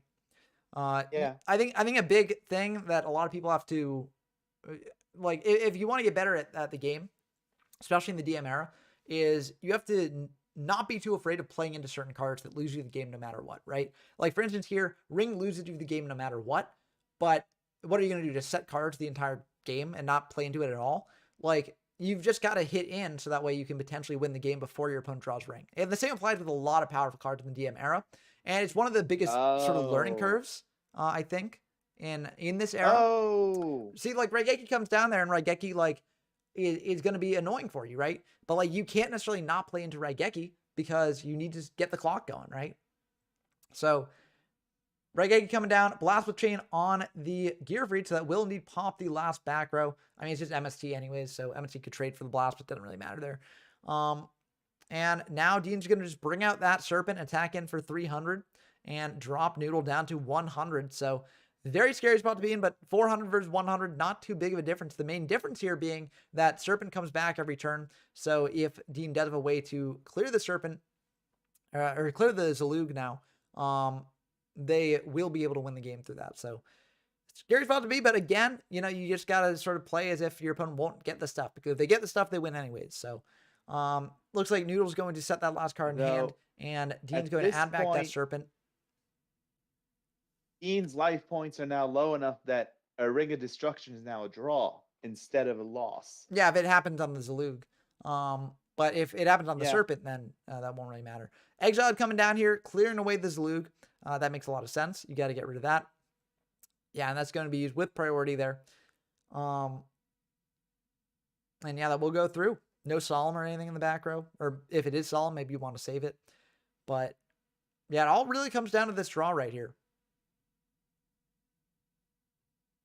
It could be what Mr. Big Noodle needs to save them. It could be potentially the end of the game. But that, again, you know, down to the wire with these games. Like Yata format, so many games go down to the wire. It's a really, really fun format. And, oh, they're saying Lamau, so that either is very good for them or very bad for them. But, oh, just setting one passing. Are they going to lose to this Serpent beatdown? I mean, that's one of the powers of Serpent, just getting in for 300 every turn. And yeah, Serpent's coming down there. And will that be okay? Looks like it will be. Damn. Too many blasts, maybe? Yeah. Blast is a tricky card if that is what they were bricking on, but yeah. Yeah, that I mean, that's how it is sometimes. Oh, they didn't they could have forced the draw, but yeah. I mean, it would have been a draw, so you never know what the last game is going to be. But yeah, definitely Ring was probably the way to go there. I mean, the thing is like there were a couple monsters that you could draw here that would win you the game. So I get why you don't necessarily want to go for that, but yeah, tough stuff. Very intense stuff though. And it just sort of goes into that thesis that Yata is one of the best formats in the DM era, in my opinion. So very cool stuff there. We're going to dive into Kesha versus Dean now, which should be very interesting. Maybe we'll get to see those Fushio Richie combos go off. I sure am hoping to see that. If Fushio Richie wins the locals, that would be very, very funny. But honestly, even if they just bring out Richie once, that's going to be a victory. So kind of just winning with zombies, but you have to play Desard and Richie instead. Yeah, I mean, Desard and Richie are like, I played Richie before against Janjo, and Richie is actually bad. Like, if you get it on field, it's cool, but there are also ways to clear it. And it's just like too big of a brick, especially with Desard, to actually be meaningful. But it is very funny if you can bring it out. Like, it's one of those sort of like pie in the sky boss monsters that like you look at as a kid and you're like, damn, if I ever bring this out, it would be super cool. And if you ever can, then it is really cool. I can confirm that. But Really it's just tough. powerful, especially if it's allowed to keep going. Yeah, if you're allowed to use this effect multiple times, then you're probably winning the game off that. But again, it's just so much hoops to jump through to get it out, and it is just rough. And there are ways to deal with it. So looks like Tomato's going to attack into a turtle there. So that will wall up there a little bit. Forceful coming down as well to rip a card to hand. But Io's there, so I will stop the Forceful. MST, though, stops the Io. So, yeah, rough stuff. And they'll get to peek at what the hand's got. They're thinking about exactly what to take out of the hand there. So it looks like it's a tricky hand for sure. Might just ignore the Richie if it's there. Dizard. Oh, Dizard. Oh yeah, if Richie's in hand, you leave it. Like, Richie does nothing in hand. So Dizard, Witch, Fiber, and Call the Haunted. That is a bit of a tricky one. So Dizard can come out over the turtle and hit into the tomato, and then be unaffected by spells or traps. Oh, one was picked. Yeah, it looks like Witch was picked. Yeah, that's probably for the best. Yeah, Witch is probably pretty good there.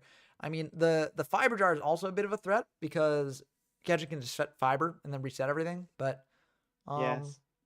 I don't know if they're in a position where they need to do that right now. Because bring out Dizard and just trying to attack over Tomato. You've got Call, so like you can bring it back if you need to. Okay, Snatch on the turtle. This could be potentially very good for Kesha here if they're able to bring out a monster that can hit over turtle. But yeah, I mean, also just a Fiber Jar is going to be pretty good here because they're gaining 1,000. So then you set Fiber Jar and like Dean attacks into it and like you're still up 1,000. So that's pretty good. But yeah, it's T setting and passing. So what will Dean do here? Looks like Turtle's getting switched to attack as well. No need to commit another monster to board here because again, you know, if it's Fiber Jar, you don't want a normal summon. You want your normal summoner set unused, but it looks like that is a turtle. So this is actually going to go pretty hard here because now what Catcher can do next turn is they can switch the turtle to attack into the turtle and then get out 2 zombies from deck. So that's pretty good. No Ryukoki in this format. No Vampire Lord in this format. Patrician of Darkness is the main one. But it is still cool to see. And they will get another 1,000. So another thing you do is just sit on this. But yeah, Dizard coming out. Also Shadow Ghoul. Shadow Ghoul could be played, but Shadow Ghoul is kind of an awkward card to play in this deck. I mean, you got to get a lot of monsters engraved to make that worth it. And frankly, I don't think it's the most worth it. But I don't know. You played Kesha in round 1. Were they playing Shadow Ghoul? No, they weren't playing Patrician either, as far as I could tell. No, well, they might not be on either. Okay, it looks like there's Patrician. And Patrician's actually really cool. Our games went relatively quickly for the most part. Patrician's really cool here because what you can do is if your opponent brings out a monster that can't beat over Dizard, you can just have it crash into Dizard and then get the second effect on there. But yeah, Dizard's kind of annoying. Surprising synergy. Yeah. Dizard's kind of annoying. It's resistant to things like Rain Destruction or Raigeki Break. It's also resistant to Change of Heart as well. Once it gets an attack destruction in, yes. Otherwise, no, it's gotten the attack destruction in. Yeah, I mean, so it just has to get a monster destroyed. Which at 1900 attack, it's easier in this format, but there's still plenty of monsters that Dizard can't so easily beat over. Yeah, I mean, don't get me wrong, Dizard is still bad, but when it's got 1 destruction already on it, then it gets a little bit better. And Dean's in a bit of a tough spot. I don't think Dizard's even that bad. I think Dizard is that bad. I think Dizard's awful. It's decent. No, Dizard's awful. But it's not the greatest thing ever. Listen, I have played Dizard decks. Dizard is awful. I know. It is a terrible card. If you're playing a 1 tribute monster with 1900 attack, you should be playing Air Knight Parshath because the Air Knight Parshath is better in pretty much every way. Yeah. But I'm just saying, in comparison to like Jinzo, Parshath, Hades, Dizard is bad. But as a whole, considering Dizard is still bad once it gets a destruction in, you can get immunity. Because cards, I mean, cards are not divorced from context, right? Context matters a lot. And the context of Dizard is that it is a really bad 1 tribute monster in a format that has much better 1 tribute monsters. So, like, that's the context. That's what makes Dizard bad. In a format without any other tributes and stuff, and maybe if the attacks of things were all less than 1900, Dizard could be very good. Or maybe if there's more targeted spells and traps, then maybe Dizard would also be a bit good. But in this format, like, Dizard is not good. So, yeah. But Duo's getting added to hand there. Jinzo also engraved. If there's a call set, that's could be pretty rough for Kesha. If there's Reborn as well, that could be pretty bad. Pre-mat, that'd be bad too. And the Fiber Jar is gone This now. is confirmed. So. And this is confirmed to be Call the Haunted. Oof, brutal stuff. Yeah, Call the Haunted is this set. Yeah, sheesh. Exactly. So Graceful will draw 3, pitch 2. And if they do manage to find a way to bring back that Jinzo, that could be pretty bad. I mean, if they've got a way to just clear Dizard in general, that could be pretty bad. But it looks like they do not. Are we going to be able to see the Richie come down? Okay, it looks like Harpy's coming down, so that will clear the call. But is Richie coming down? Richie might be coming down. This is not a drill. We might be in Richie territory. Oh boy. I'm excited. I just want to see Richie come down. No! Oh, huh?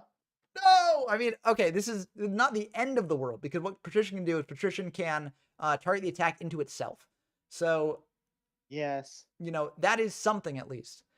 But, and then Dizard can hit over the Witch next turn, go into Richie. Jinzo can't beat over Richie, and then you're in a pretty decent spot, especially because Dark Hole and Raigeki are both gone.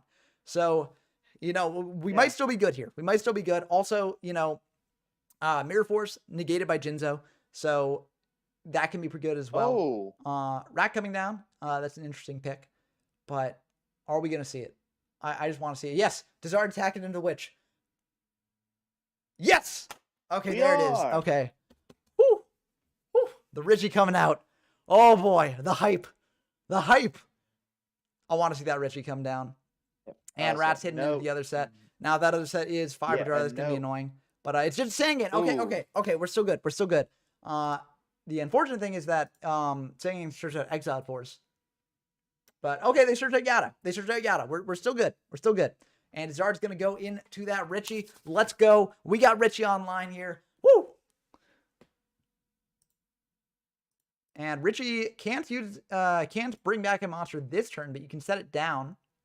And if Dean's playing Knock in the main, that's awkward. But I feel like you still want to set it down. Unfortunately, this was developed in a time before you would have seen it be summoned set in this way from deck.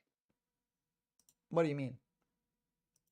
Instead of special summoning it face up, you special summon it face down. Off Dizard? Is that what Dizard's original effects are? Yes. Oh.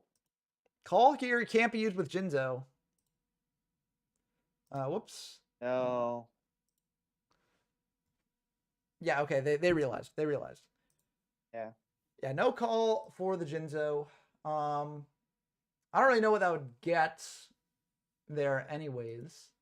Because, like, you get Sangan or Witch and then tribute it off for something, but, like, nothing can get through Richie. So, yeah, this is just a tough spot for Dean to be in. I'm not sure how they clear the Richie here. They're just going to set one. Go to battle, hit over the Rats. It's not terrible. Rat gets out, maybe another Rat. Turtle.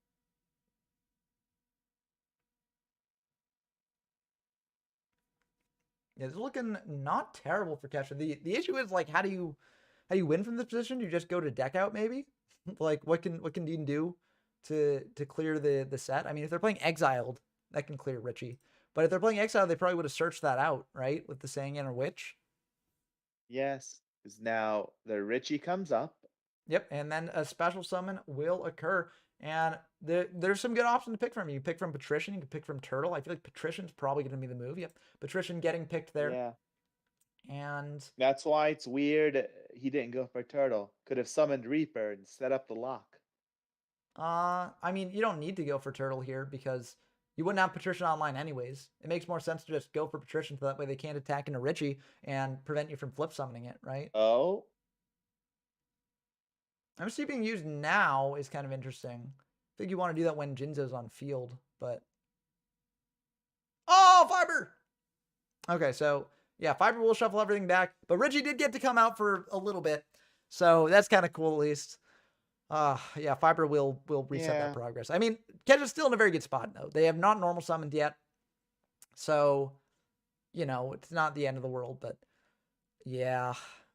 Unfortunate. I think Kesha might still win this game, though, because, they're at 8,600, Dean's at 5,300, so definitely has a chance to go for it. But yeah, very sad to see the Richie not lasting much on field, but we did get to see it summoned, so that's very cool. So, normally you don't get to see Live Richie summoned and at in a all tournament against a real setting. deck. Yeah, because Dean's playing like a real deck, they're not playing just like another Richie deck. So we did get to see it summoned. So awesome stuff. This may be the first time in recorded history that we get to see Richie summoned in an actual like competitive game. So very, very cool stuff. Hats off to Kesh for actually pulling that off. And now they get to normal summon, set a card here. And they're in a pretty good spot, I think, overall.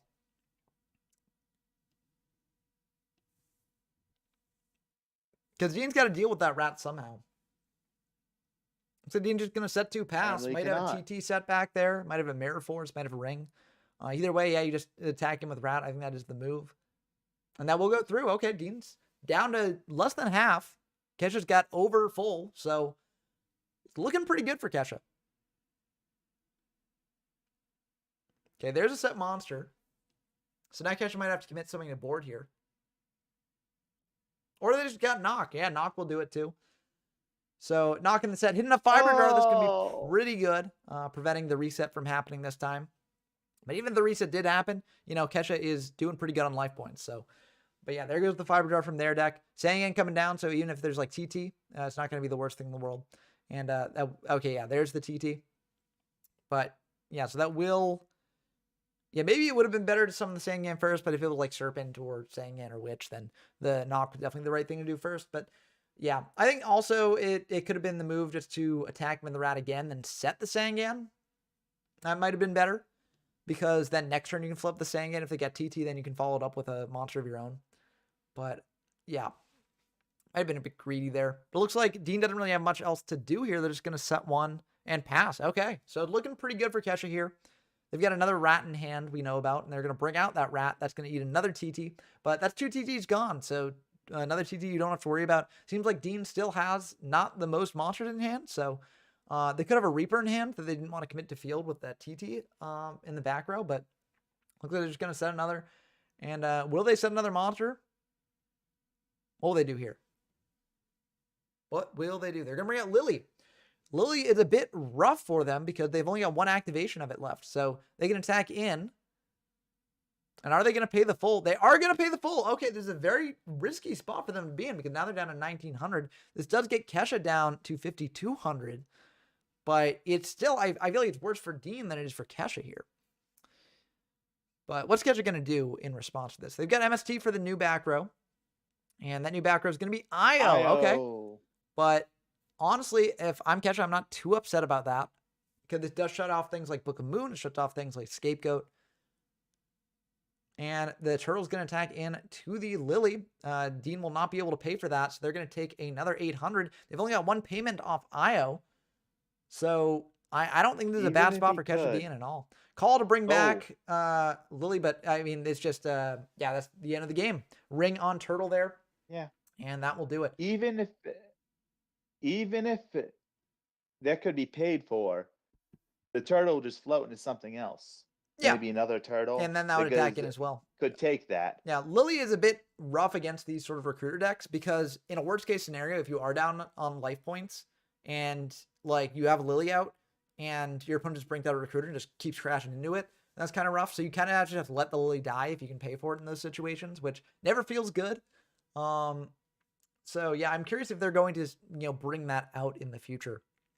But while they're inciting, I figured we might as well do a duel puzzle. I don't know how to really pull up because one of the users of the Discord is actually making duel puzzles and stuff. I don't necessarily know how to pull those up as much. I mean, I guess I could. It's kind of tough just because like they're not on DB and stuff right now, so can't quite do that. But what I can do is I can pull up some puzzles on EDO Pro, so we can try those out. I figured this could be something to try just while we wait for some stuff here. So we got this puzzle here. Let me know what you think of it. This is on EDO Pro. This was just the first world championship qualifier puzzle that they have there. So our opponent has Blue Eyes, White Magical Hat, Blue Eyes. They've got 7,000 life points. We've got Scar Scout of Dark. Okay, it looks like the game's going on. So we'll save that puzzle for later if we need it. But let's see what's going on here. And again, let me know in the comments whether you'd like to see dual puzzles during the siding, or you'd rather have us just discuss different side deck things that they might be doing. Let us know. But Coffee's going to come down here, and Coffee is going to rip a card out of hand. Very good card to open. Getting full knowledge of the hand. Getting to rip out that powerful Richie. Yeah, Reaper format puzzles. This isn't, yeah, it's Dark World, so that would be Reaper format, yeah. I just picked World Championship because I know that the Discord user who's making the puzzles in the Discord is basing some off like World Championship, so I figured, might as well display those. But yeah, I'm excited for Reaper format. That was where I really got my start in playing online Yu-Gi-Oh! So when I actually reached that format on the channel, that will sort of be like a full circle moment. So I'm excited for that. But I'm also excited for GOAT format next week. Because I have a lot of videos coming out for those. Some collaborations. I'm going to be doing things a bit differently for GOAT format. It probably won't be like all in one go. I'll probably just return to it whenever a collaboration comes up. And so that's probably what I'll be doing. But it should be a lot of fun. So I'm looking forward to it. I hope that you all enjoy it as well. But Comfy coming down here, ripping a card out of the hand, ripping a Sangan out of the hand. Yeah. And leaving a Knock, Harpy, Feather Duster, Snatch Steal, and Premature Burial. So that's a pretty formidable hand, but I do think the Sangan is the right pick overall. Yeah. You don't have a way to deal with it. Especially if Dean has an MST. That Premature Burial will just get destroyed. Yeah. And they very well might. Pre-mat also costs Kesha 800 too, which can come up. Yeah, this really is a painful choice here because they sent Pot, Graceful, Forceful, Duo, and Io, all of which are very, very good cards. Yeah, Pot is probably the best of those. I mean, Duo is also not terrible because you can sort of pitch whichever one you think is going to be the worst of your remaining, but you also don't necessarily want to go that far down on cards. I mean, Pot also puts you a little bit down on cards, but it's your opponent up a card rather than you down a card. So, it's debatable whether that's better or worse, but I think that was fine. Okay. And it looks like Dean is just going to set one. Are they going to set more into the Harpies? They're going to bring out a Sang. Yeah, that's going to be very good. And just pass. So not playing into Harpies. Plays around Snatch Steal too. Yep, you don't want to snatch a Sang. Basically no damage. Yeah. It's no damage. It's no damage, and also your opponent can attack over it, get a monster, and that's very bad. So, yeah. This is tough for Kesha. Their hand is not the best. I mean, you might go for the Harpies now. Going for a pre-mat instead. Trying to bring back that Sangan. If it is an MST, okay, so that will go through. So now the move might just be to crash the Sangan. Yeah, crashing the Sangan and trying to get like Fiber Jar maybe to reset things. Or just getting like a Turtle or a Rat. Just going for one of those recruiters, which are kind of annoying for Dean to deal with. So they're both getting cards, so yeah. Dean searches first. Yep, because they are not turn player. Yeah. So they will get a search here, and that search might also inform what Kesha gets too, right? Because Kesha doesn't necessarily want to force the Fiber now if they do want to search a Fiber. Yata is going to be a bit scary for Kesha there. Getting a Turtle, though. That's a bit rough. I mean, I don't know. It's risky. Yeah, to summon out the Turtle, just pass a back to Raigeki Dean. Dark Hole plus... there's so many things that kill here. Yes. Because you can't deal with Yata. Change of Heart doesn't really do it. No, Change of Heart doesn't do it, but the Turtle. There's so many things that do it, like Snatch. Dark Hole does it, yeah. That. So GG. Yeah, that'll just be the end of the game because Yata locks things up and nothing you can do there. It might have been better to search out like Witch just to after seeing the Yata, figuring that they probably had a removal there, but it is what it is sometimes. And yeah.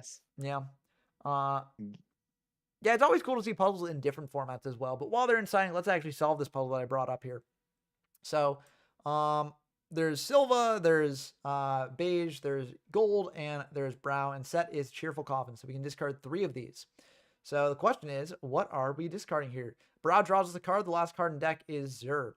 So what we could do, so let's see, if we discard the 3 that special summon, then we don't get the 1800 attacker. So I feel like it's just better to discard the 2 that special summon and the Brow.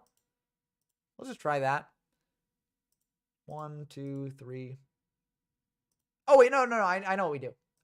Never mind. Because what we have to do is we have to force the the Scar into the hat, I think. But then how are we winning this turn, though? Okay, well, it's back. It's back.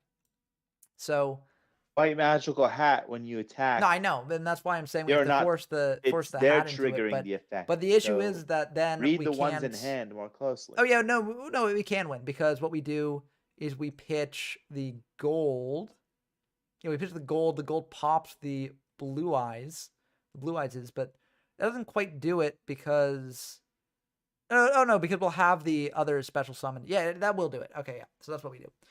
Okay, cool. So I can show that off at the end of the stream. Harpies here is going to go pretty crazy against that back row, except there's Io there, except there's MST there, and oh, that's going to be brutal. Losing an MST in a ring. Ring is the one card that you really didn't want to lose there. Chain of Heart on the set as well. Maybe this is attributing into a Jinzo there. Honestly, I think, well, I guess Chain of Heart would eat the Io anyways, so like, doesn't really matter. But yeah, turning over a Witch is always unfortunate because then your opponent gets a Search, which could be very good for them. But you are getting in with Jinzo here. So I think it is pretty good overall. But yeah, if you could reform the ones into Edo Pro, that would be ideal, I think, because that's definitely like the easiest puzzle format to interact with, I think. Because the DB ones, you basically, I think, just like play through the replay, which is like fine, but like it can be a bit awkward. So I think that the Edo Pro ones are a bit better because then you get to sort of experiment with them yourself. Ooh. Harpy's coming down here, hitting a Goat, so Goat will trigger and get 4 Goat tokens. Goat's kind of awkward against the Dizard deck because Dizard can over a Goat token and bring out Richie. But it looks like they're just going to set one pass. Could be a Jar. Yeah, and Jinza's going to hit into it. It's a Turtle, though. Turtle gets to bring out either like another Turtle, a Reaper, bunch of different things to bring out. Yep, we're just bringing out another Turtle. If they've got a way to clear the Turtle, they've got a way to clear the Reaper. So you might as well just deck thin while you're doing this, you know. And they got to think a bit about what they're doing here. Yeah, this is a tough spot to be in. I mean, Dean effectively has like 3 cards that do things, but those Goats are just annoying to get through. Yes, though they can also lock him out from doing anything. Yeah. And that's what Kesha's just going for here. They're like, well, I could attack a Turtle into a token, but then I take damage. You also get a monster, so I don't necessarily want to do that. And I can just sit on these Turtles for a bit. So that's what they're doing. They're going to bring out a Reaper now. Or do that. Might have the 3rd Turtle in hand. Or the understanding is you can't activate Change of Heart or Snatch Steal right now because the zones are. Well, no, empty. But again, like, well, first of all, Change of Heart's engrave. Second of all, if you've got a way to deal with like Turtle, you've got a way to deal with Reaper. The one thing would be like Snatch Steal is like I don't think Kedge is playing around the one Snatch Steal and be like, oh, but the Snatch Steal is going to be the one that gets me. You know, I think they're just going for Reaper because they either have the last Turtle in hand or they're trying to, you know, save it in deck for weird edge cases. But shooting out another Reaper from deck, so just getting more insurance there, I guess. So that way, if Dean does have like a Raigeki or some other way to clear the Reaper, then Dark Hole is going to be pretty good here, clearing out the entire board. You potentially get in for an attack with Reaper, try and rip a card out of the hand. That's going to be pretty good. Now, is that another Goat? It's going to be Call. Call for Jinzo. Does Kesha have an MST for that? Looks like they do not, so this could be a fair bit of damage here. Quite unfortunate. The damage is guaranteed. Yeah. Well, unless they've got like Book of Moon or other things like that, which playing in the Dizard deck, you might have that because Book can flip things down so you can attack over them with Dizard. But I don't know. Dizard's just such a weird card to play around. So yeah, and bringing out as a Lug as well to rip a card out of hand too. That's just going to be pretty rough for Kesha here. They're not dead, but it's not looking good. Not even close. And that will rip one Jinzo. Oh, not the Richie! No! Richie cannot be summoned from graveyard with Dizard. It can only be summoned from deck. So, well, it's a fitting end for the Richie, I think, if it does just wind up in graveyard there. It's sad, though. Sad to see the Richie fall. But, yeah, I mean, that's the issue with the deck. It can just brick on Richies. And then you're like, well, what do I do now? Nothing. That's what you do. You just sit on it, and you just feel bad.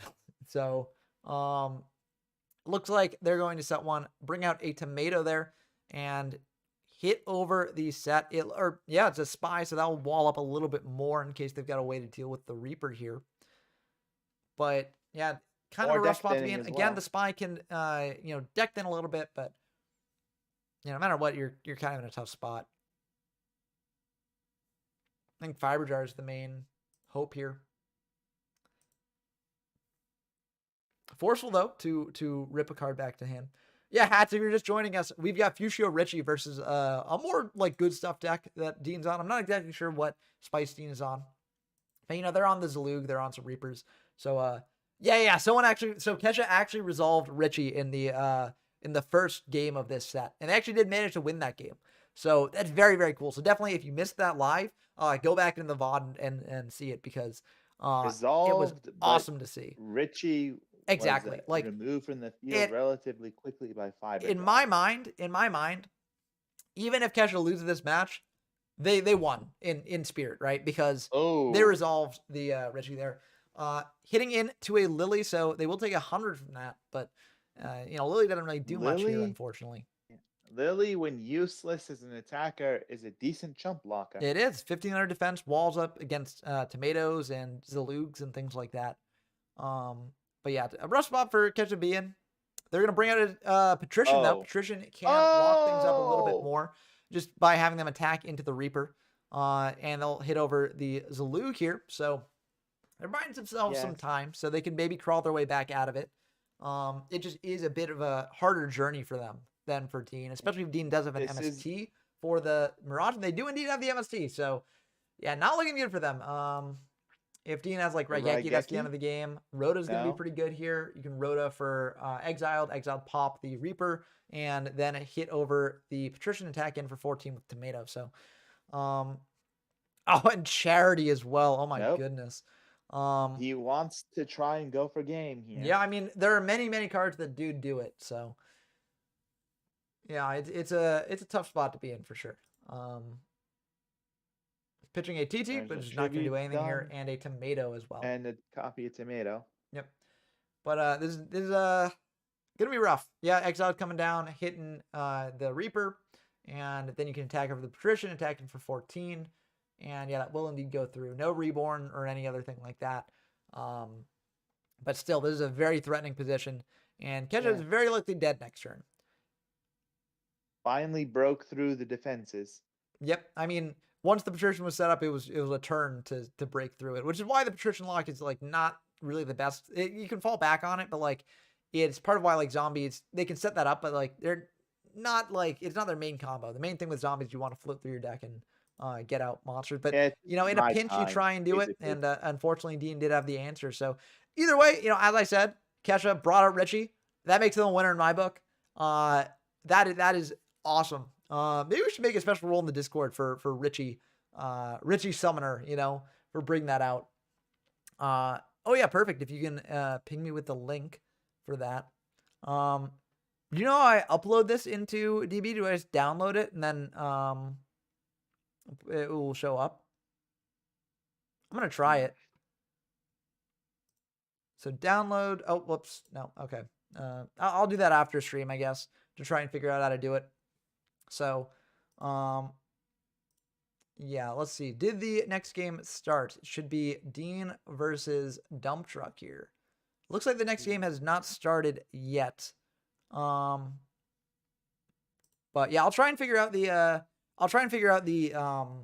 to actually get the puzzle to go off stream, and then we'll see. For next stream, it would be cool if we have like puzzles made by the community, like you, and we could do it on stream, and I feel like that could be a good experience all around. So, for now, I'll just because it doesn't seem like the dump truck versus it has started, cool.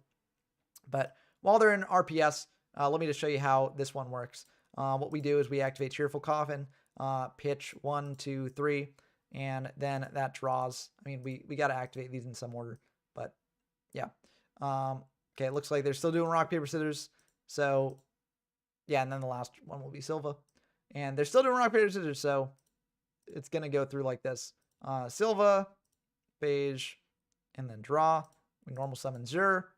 And then we crash the... we crash this guy into the hat. Hat discards. We get the the gold, pop these two, and then that should be enough. So yeah. So that's how it goes. And they're firing painful in the opener, dump truck. And yeah, I mean, this is Hello, I don't Kesha. necessarily need to show the Hey, what's up? Kesha, that was awesome. Like you are a Yeah, champion for bringing out Richie. So I'm glad I'm you so beat glad me. I got to resolve Richie once. that was super cool. That was like, oh. And the sad thing is that like it didn't really do much in that game. Like it just sort of let it on It field and got then a get fiber zombie, jarred but back. the fiber But jar. you know, it's so cool when it happens. So yeah. Like, oh man, you asked for a deck to play before locals, and I just threw out Richie as like a joke, but I'm so happy you went with it. And we like, I think we got to make like a special role in the Discord, like Richie Summoner or something, and just give it to you because like that is legendary. Miracle Summoner, not just for Richie, but for anything like Richie, like Spirit of the Pharaoh. Nah, but Richie is like, if someone summons Spirit of the Pharaoh, then I could have Pharaoh Summoner for them as well. Like, I think Richie Summoner, it's got the flavor there. You know, if Kedra managed to bring out like Spirit of the Pharaoh or some other like pie in the sky boss monster, you know, like then maybe I'll change it to Miracle Summoner. But like, I like Richie Summoner. You know, Spirit of the Pharaoh, Spirit it's of like not Pharaoh even good. is Even if you get it that out, much you just get a bunch of time to like level die 2 in guys. warrior format. yeah. Like only Spirit of the one Pharaoh is MST, like one I don't even Duster. think there's a build around deck for it because like first of all bringing it out is so hard. You got to bring out the first sarcophagus, the second sarcophagus, the third sarcophagus, Yeah. and hope that doesn't get destroyed, and then bring it out. And then the payoff doesn't do anything, Yep. as you say. It's, you just get a bunch of little guys. Yeah. So like, what is the point of the deck? What is the deck trying to do? Is it also playing the normal spell things where it's like triangle energy or 1,000 energy, where it's just buffing them up? Like, I don't know. It doesn't seem to really do anything. So yeah, unfortunately. Could you play Law of the Normal and wipe no. their field? Yeah, but with Spirit of the Pharaoh Make on no it, you mistake. can't even do that because you've only got 4. Oh no, yeah, because you have. I know. Make no mistake. Spirit of the Pharaoh is really bad. Richie is much better. Oh yeah, if you can land Richie. The point is more like, then, yeah. The point is more like it's just pulling off a miracle. That's just like ridiculous thing to pull off. Yeah. Something like Spirit of the Pharaoh. Like Vinamanaga isn't even that ridiculous to pull off. It's very easy once. Yeah, you have Vinamanaga everything. is very cool. I'm looking forward to GX for covering Vinamanaga because offering the Snake Deity is a really cool way to bring it out. And yeah, I mean, I'm gonna build a Venom deck when that comes out. I'm not sure what it's very name easy. The format is, but like in GX, you already have the cards to do it. Mm-hmm. The thing is winning with it. Well, yeah, but I feel like if you can get Venamanaga on the field, you're in a pretty good spot because she's like a towers, right? She's like unaffected by everything. She still can be destroyed by battle, but then she comes back, and she has more That's attack. the thing. So it's very tricky to deal with her. Also, if you're playing Vinamanaga, you're probably playing like Venom Swamp, which is sinking your opponent's monsters down anyways. So it's a very interesting deck. I mean, it takes a lot to go right.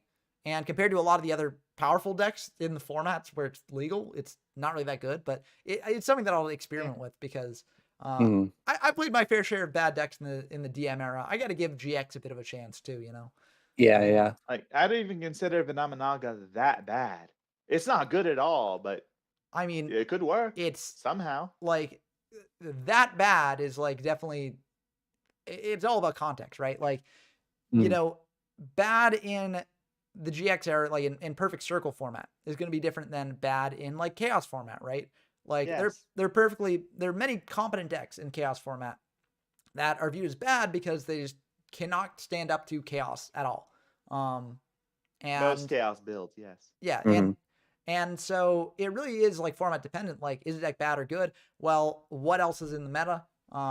Does it have good matchups against those? Can it pull off win consistently? There's a lot that goes into it. So I just realized Dump Truck is on goat control. Yeah, no, we saw this earlier when they were playing, and it is a very interesting deck. I think like 3 or 4 people were on Go Control, or maybe it was just you and Dump Truck, but Go Control did see a fair amount of play in this locals. I mean, I expected to see some play in the YRS tomorrow, which again, if you're joining the stream now, there is a YRS tournament on Format Library for this format happening tomorrow at 1 p.m. EST. So definitely head on over there if you want to play in it, because it should be a lot of fun. I'll be streaming that as well if you want to see it. But yeah, I mean, I think that is a deck that a lot of people have been tinkering with because it feels so close to being like good. It is good, but like so close to being like tier 1, right? And I don't think people quite figured out the exact build for it yet, but I think that like with more testing, they can definitely figure something out. And like, it's potentially a really good deck. Like, I won with it. I played locals, 3 Mission of Faith though. No one else has really tried that yet. And but it Dump works. Truck might be winning this locals with it as well. We don't know yet. Yeah, but that's true. It is a bit tricky because, you know, in order to really play it to its most efficiently, like you need to have a way to clear restrict, or at least get its effect off field for a brief time. And no Tsukiyomi in this format. Like Book there of is Moon, Book of Moon, or tributing it off with tributing is generally the best way to do it, because with monsters. Book of Moon, like if you think about the Tsukiyomi lock, part of what makes that so powerful is you get back Tsukiyomi, so you're not wasting a card on it. But with Book of Moon, you are wasting a card to set it down. And in this format, you also have to set it up so that it's in defense position already, because the battle position rules work differently. They work the way they do in Warrior format, where once a monster battle position is changed with a card effect, you can't manually change it.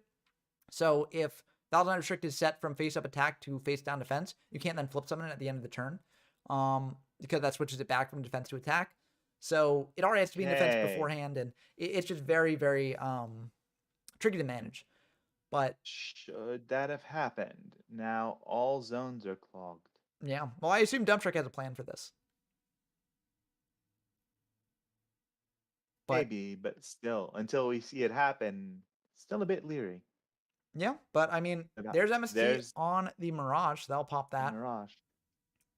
And that's going to be pretty good, because that means that they probably do have a play here. There's cards in hand that they don't want to discard. And if they've got that, they probably have a way to clear their own restrict to actually start doing things here. Yes. That'd probably be for the best at this point. Yeah. I mean, they've got a lot of cards on field. So they could, or not, or they're just going to pass. Oh, okay, well. A quick look at Dean's graveyard shows no Raigeki or Dark Hole has been used just yet. Yeah. I mean, those sets might be this like... would be sets could be Witch or Serpent or something like that. So cards that are not too bad to lose. Even so, it'd be like, 2 for 2? Yeah, I mean, it would still be a very good... You can't flip up Serpent. This is probably a torrential. No, can't flip up Serpent. No. Yeah, okay. Dump Truck caught it. Yeah. Okay, yeah. Okay. You can't do that. Tur is really strong. Yeah, you can't switch battle positions, and that includes flip summoning. Especially once you can cheat it out now, as we've seen. But again, it's beforehand, it's another fusion deck you have to play the pieces for. Yeah. It's a bad relinquish deck. Well, or you could search Thousand Eyes Idol. Yeah. Yeah. With the but relinquished is more easily searchable. So yeah. Play the ritual stuff without the fusion substitutes too. Ritual spells.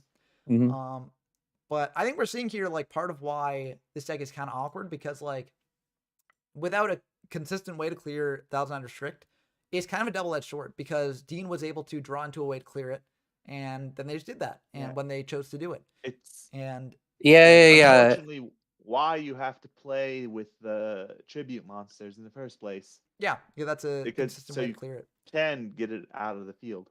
Yeah, I feel like especially without the Tsukiyomi, this often happens with a Thousand Eyes Restrict, where both players just kind of pass.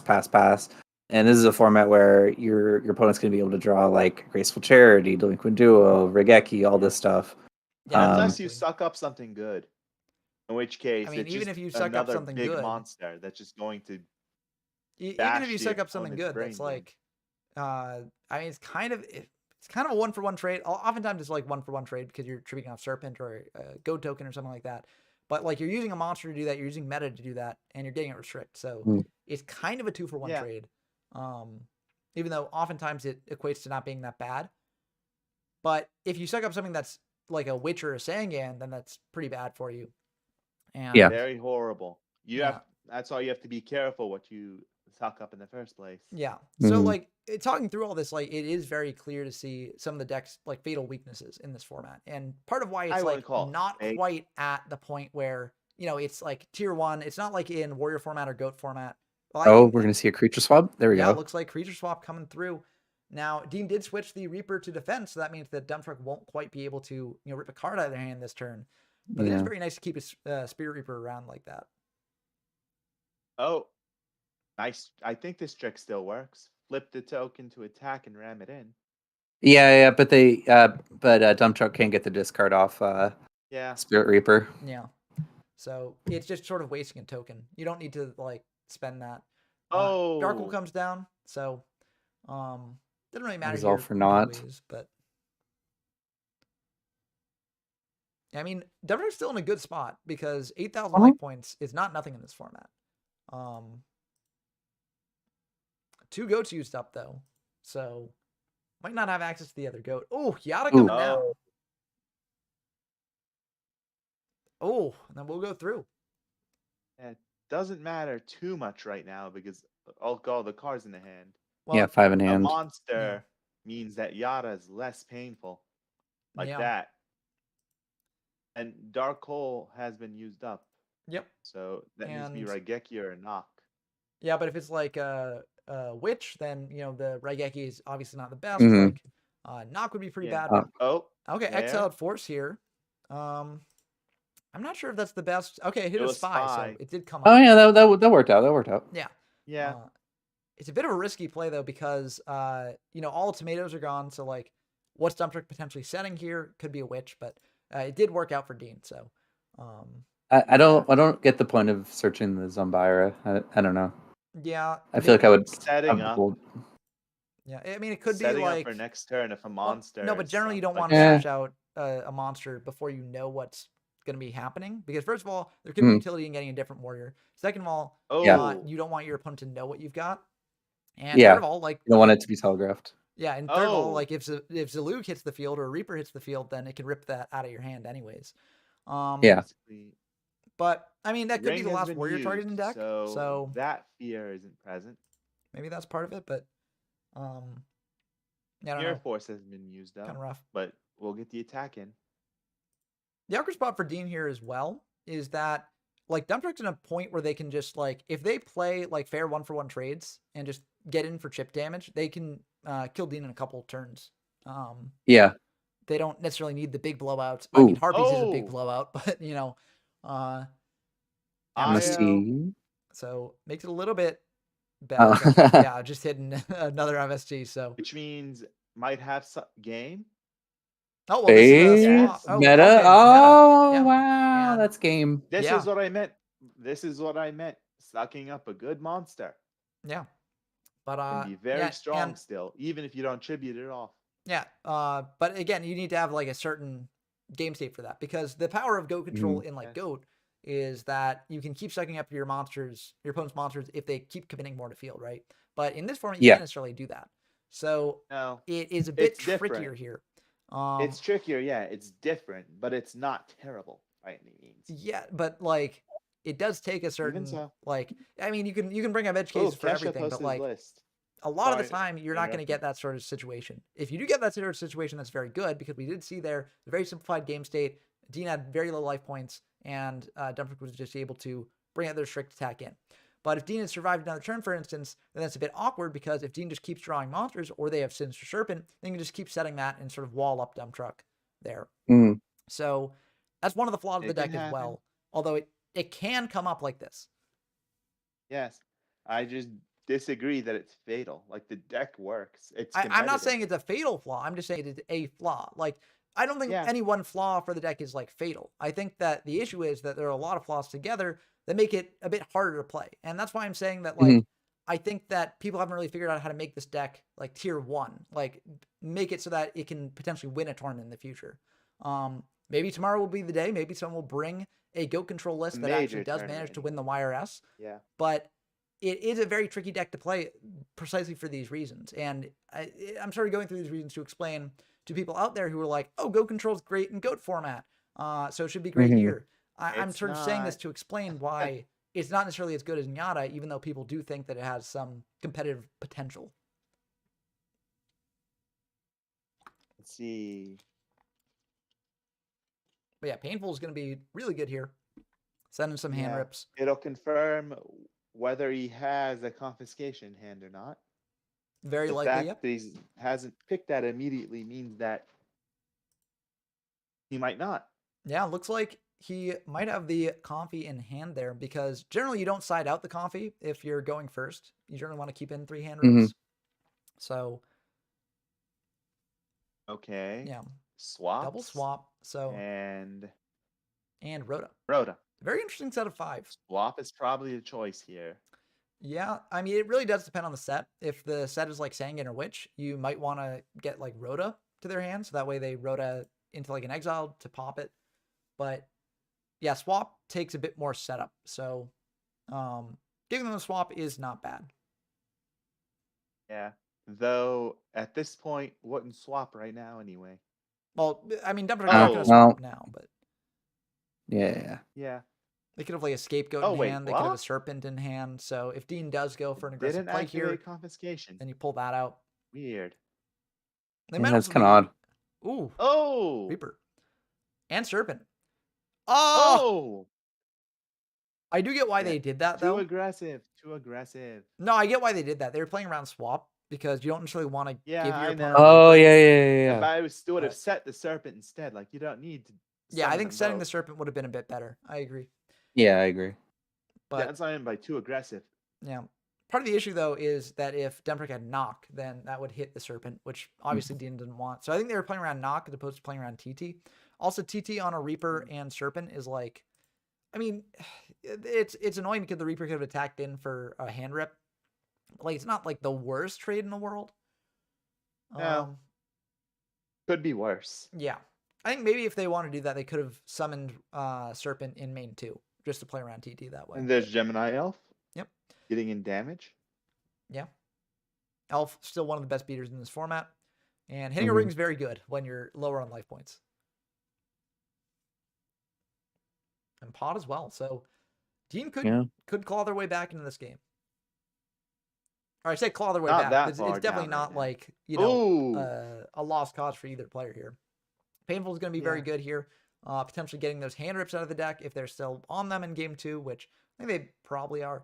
Wanghu is also pretty good. Just getting those engraved maybe for revival spells like Call the Haunted or Reborn could be good. But it looks like Forceful, Graceful, and Duo. So Graceful is going to be pretty good because you can get back the Serpent. Although they didn't get back Serpent in the standby, so that was a bit of a potential mistake there. But yeah, I think Wang is probably still the main issue is right now is that even Wanghu exiled to clear up that elf. So if Dean could just keep sort of clearing Dumprick's monsters here, they can basically turn the swap off. And if you like bring out Wanghu, for instance, and you stop them from bringing out like a little guy, then you basically make the swap a lot worse for Dumprick. Yeah. Though at this point, Serpent can be searched. Yeah, and they might search the Serpent, and then you set the Serpent. But the thing is that Dumprick isn't getting in damage there, so. Yeah, it's fine though. Yeah. The bigger issue here is that if Dumprick searches out like Jinzo's, that's scary. Or change of parts coming. But I think the bigger issue is if Dumprick searches out like Elf or Zambira. Or Snatch Steal's gonna be pretty good. Saw that coming. And yeah, they're just gonna tree that off for the Jinzo. I think that makes the most sense here. Yeah, this game might be over imminently because this is a bit of a tough thing to deal with. I mean, there are things that are left in Dean's deck to deal with it, but it's something else Dean is forgetting. Well, the Serpent, yeah, but you know, even if they get back Serpent next turn, then okay, Change is gonna be pretty good. I wonder if we will see a Jinzo of Dean's now. Maybe. I mean, it makes sense to attack with this Jinzo first because you're playing around like Solemn. Yeah. Oh yeah, fair enough. Yeah. Okay, just setting 2. Yeah, and this is where the forgetting the Serpent really comes back to bite them because if that if they did add Serpent in hand, then maybe Dumprick has the read. A normal summon. Well, okay, it's just a Serpent. A normal summon of that, yes, and then swap. Yep, and that should be the end of the game. Can you just attack? Yeah, maybe. Well, actually, if they're not playing cancel, more damage. It's not quite the end of the game. Can't flip up the set monster. No. If it is cannon, Zalug instead. Then wait, no, it's 14. So yeah, it's tomato. he took no, okay. Yeah. Yeah, And it's not enough damage yet. and there's another reason to add back the Serpent, because if you add that Serpent, then potentially that would have been the rip-off Zalug, and yeah. More stuff hitting it. Oh my god. It Oh. all comes back to the Serpent, my goodness. Oh, wow. Yeah. And still not adding that Serpent. I mean, it might not matter here, but going for Jinzo. Doesn't even need the Serpent. Yeah, it might be getting the Zalug. Oh, and summoning Never mind. Tomato. Oh, wow, yeah. Okay. So doesn't even need the Serpent. Yeah, it depends on what the set is. I mean, they know what the set is. Set monster, that is. Okay. Oh, okay, I mean, Oh. I was gonna say, why are you attacking games Oh, like yeah. that? But that makes sense. That makes more sense, yeah. Third Tomato, Ram, Yep. and get Witcher Sun Gun. Yeah, the awkward thing here is that you're dead to a lot in Dump Truck's deck. So there is honestly the argument for just not bringing out Witcher Sang in here. If Dump Truck has like another Zalug, for instance, then that's awkward. Or if they've got like, okay, they've got that. Zalug. Okay, yeah. So that's definitely the move. And yet, just like that, Dean may be back in it. A Duster or the third MST can win this game. That would do it, but Mirage is probably not going to do it. And yeah, unless they're playing Kariba now. Yeah. Wow. Okay. We have seen some comebacks over the course of this locals. Like every game, it seems like, has been going down to the wire, back and forth, top deck wars, just insane stuff going on. And that's honestly why I love Yata format. Like, I think it's like so explosive, so fun, but also at the same time really grindy. And those two sort of ideas don't seem to go together, but for some reason they mesh perfectly in this format. Like, it's really strange, but I think it's really fun. So, as mentioned like an hour and a half ago at this point, it's like we've gone back to earlier Yu-Gi-Oh, but more explosive. I don't even necessarily think like that's before like Android format and Joey Pegasus. I think that Yata is honestly the first format that feels like Yata to me. Like, I do lump it in if we're talking about like different eras of the game. I do lump in Yata, like I lump in the period from Android to Yata as like one sort of era, because that is the period of the game where the game's getting faster paced. But I think that like while Android is more focused on like monster heaviness, and then like Joey Pegasus and Fiber is more focused on just like turboing through your deck with Graceful and stuff like that, I think the limit of Graceful Charity and a lot of the new cards introduced in Pharaonic Guardian do slow down Yata format to the point where like it is its own thing. Like, yes, it's slower than the other stuff, so you could say it's back to 2002, but I think that it still retains a lot of the speed and explosiveness that Android and so on do introduce to the game.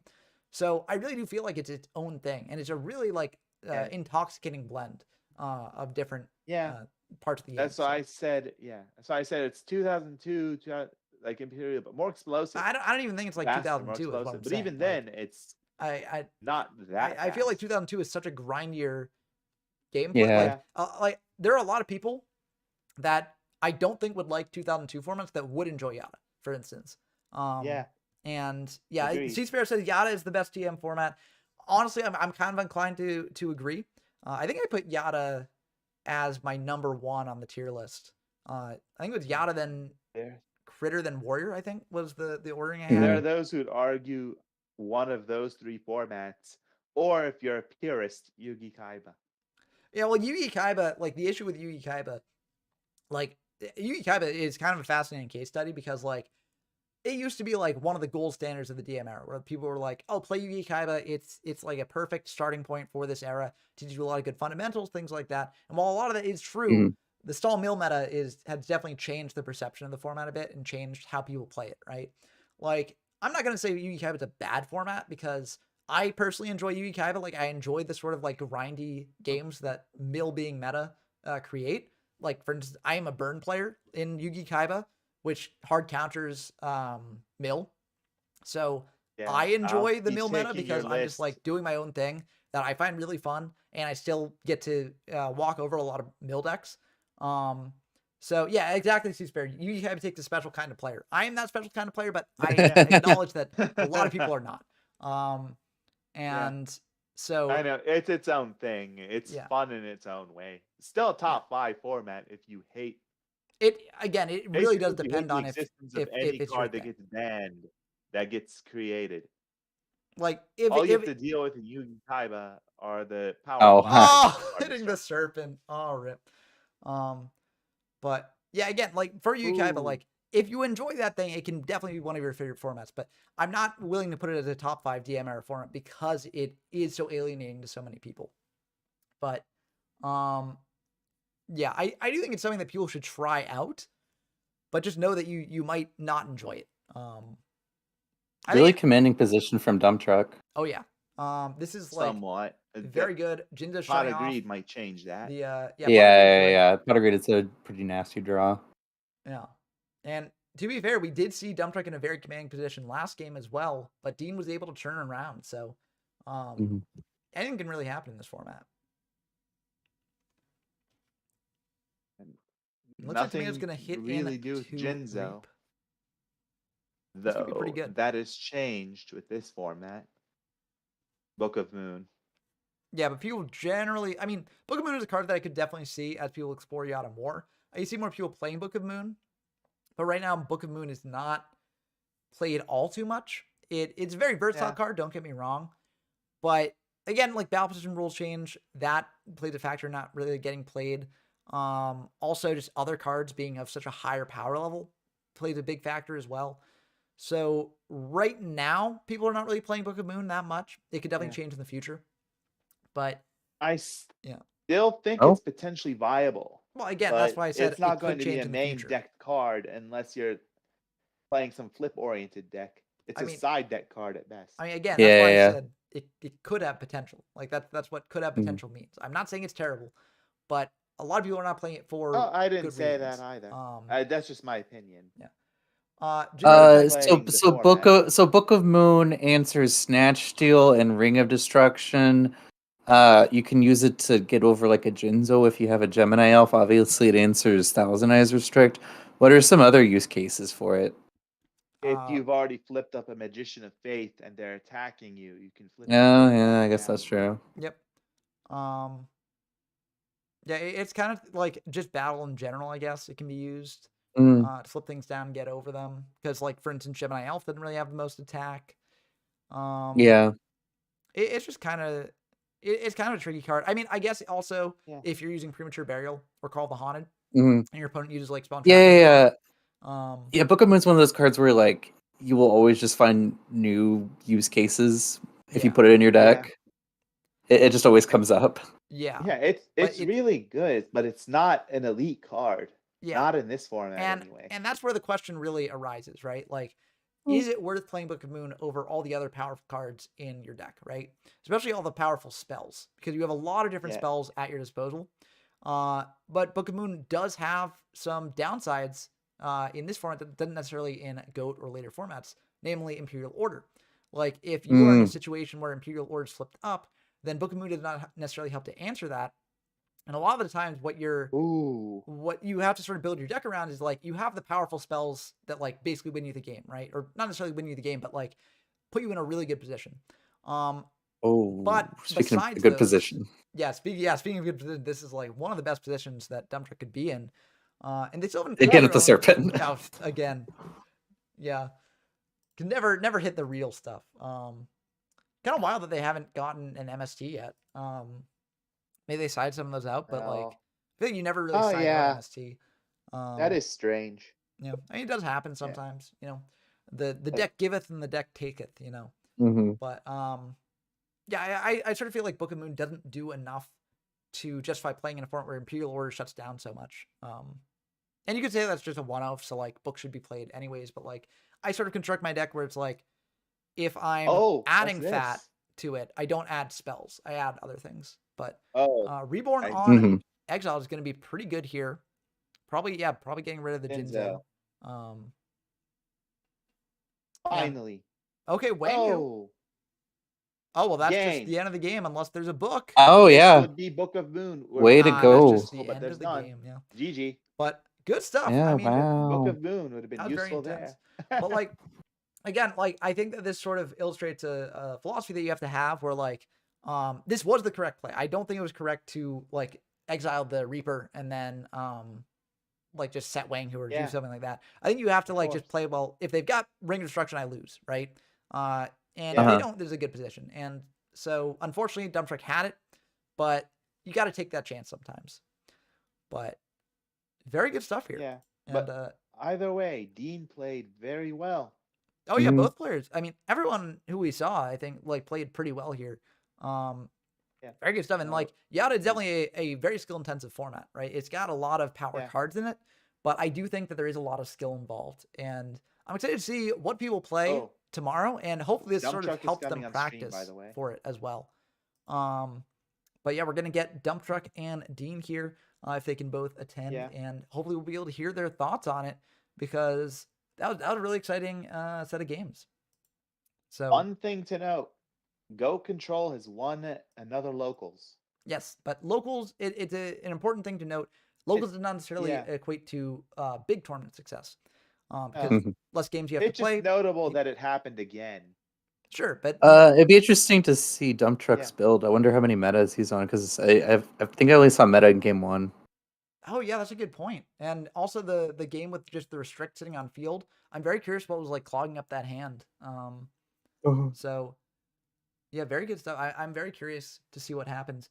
And actually, wait, not on the topic of Yata, but on the topic of these locals in general, has Dump Truck surpassed Aretos? Dump Truck has actually surpassed Aretos in number of wins. So Dump Truck is the locals legendist, I guess you could say. So congratulations to Dump Truck for that achievement. And Dump Truck is actually in the call now. So welcome to the stream. All right, thanks very much on your 8th victory. Yeah. Ooh, thanks, guys. You've surpassed Eratos, as just been mentioned when you walked in. Yeah. For a week. Yeah, for a week. At least. Anything could change. We'll see. Anything could change. Yeah. So we were wondering about your list here because, Go Control is a deck that people have been tinkering with for a while. It's like on the cusp of tier 1, on the cusp of potentially winning a tournament at some point. But like, I feel like people haven't quite cracked the code yet. So what were your philosophies in building the Goat Control deck? And did you do anything that was like different from what other people have been doing, or anything that worked out particularly well for you?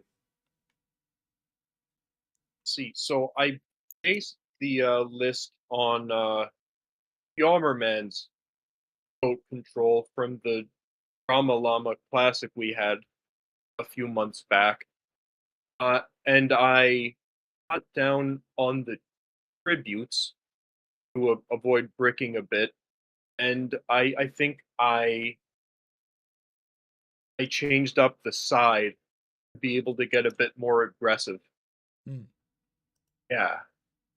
And did you find yourself going into that more aggressive side deck a fair bit, or did you not really need that aggression? I absolutely needed it. Yeah, games 2 and 3 against Dean, I went all in with that more aggressive side decking plan. So yeah, I think we noticed that. Yeah, especially this last Gemini game, elves like showed up. where you just had such a commanding position for so long, and Dean just could not get back into it. But do you think that in the future you'd main more of the aggressive stuff that you were playing, or do you think you just leave it in the side for certain matchups? I think I would leave it in the side. There's some consideration for getting a bit more aggressive in the main, but I do like playing Goat Control game 1 and messing with the opponent's expectations and siding a bit, Yeah, that's one of the Yeah, they might side in stuff like Book of Moon and stuff like that. Yeah. And it's just not going to be useful. Exactly. Yeah. And will you be taking it to tomorrow's tournament? You don't have to answer that, by the way. If you I'm answering. It's likely. Okay, cool. It's likely.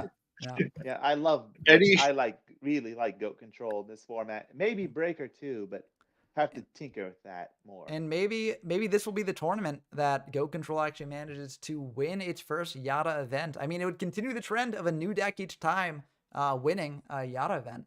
So that'd be very cool to see. But I'll have to compare my build to Blaw's from a few months back, because I'm pretty sure ours looked different, like very different. Yeah, I went with more 3 Magician of Faith. I played that build again. I just lost to Harpies. Oh. Yeah, but to be fair, you drew Pot Graceful, so Yeah, I It's know. I'm not a complaining. sack met with a sack, I did lose there. But that's the format. It does have some sacking elements to it, and that may turn some people away. But I hope that these games that we've highlighted on the channel today have shown that, like, while there is some sacking involved, these games can also get really intense and down to the wire. It's sort of like the syndrome thing, where, like, if everyone has access to power cards, no one does. Maybe not that quite Yeah. extreme, but, like, it really is a Surprising surprisingly amount of balanced balance in format. that respect. Mhm. Yeah, before balance starts going downhill. Yeah, I mean, when Scientist comes Yeah. out in Magician Force, that really does change a lot. But luckily, we are not in that format Breaker yet. We are try. in Yata, Yeah, the calm before the we storm. will be. And MFC format. yep, that will be the next locals that we do. But for the tournaments that we're talking about, the YRS tomorrow will be in Yata, and then the YRS following will be in Warrior. We will not have a Warrior locals tomorrow night after the YRS in Yata. I'm going to be probably pretty exhausted from streaming that one. Yeah. But check it out at It's 1 p.m. DM EST. format weekend. And head over Yata Warrior. Head over to Format Library. Link in the description of the video for that. And there's still time to sign up, so hopefully we can get as many people playing as possible, because I think this format is a blast. But I'm probably going to call it there. It seems like Dean is not joining the call here. But they'll likely have their run up on their channel, so definitely check that out if you want to. But yeah, I hope that everyone enjoyed as always. I hope to see you all at the stream and in the tournament tomorrow. It should be a lot of fun. And until next time, I've been Ben from Y0 from Zero. Also subscribe if you haven't. I'm always really bad at the YouTube stuff, but subscribe, like, comment, all that stuff. Yeah, I'll see you around. So see y'all tomorrow if you want to see some awesome Yata games. So peace. Be on the couch.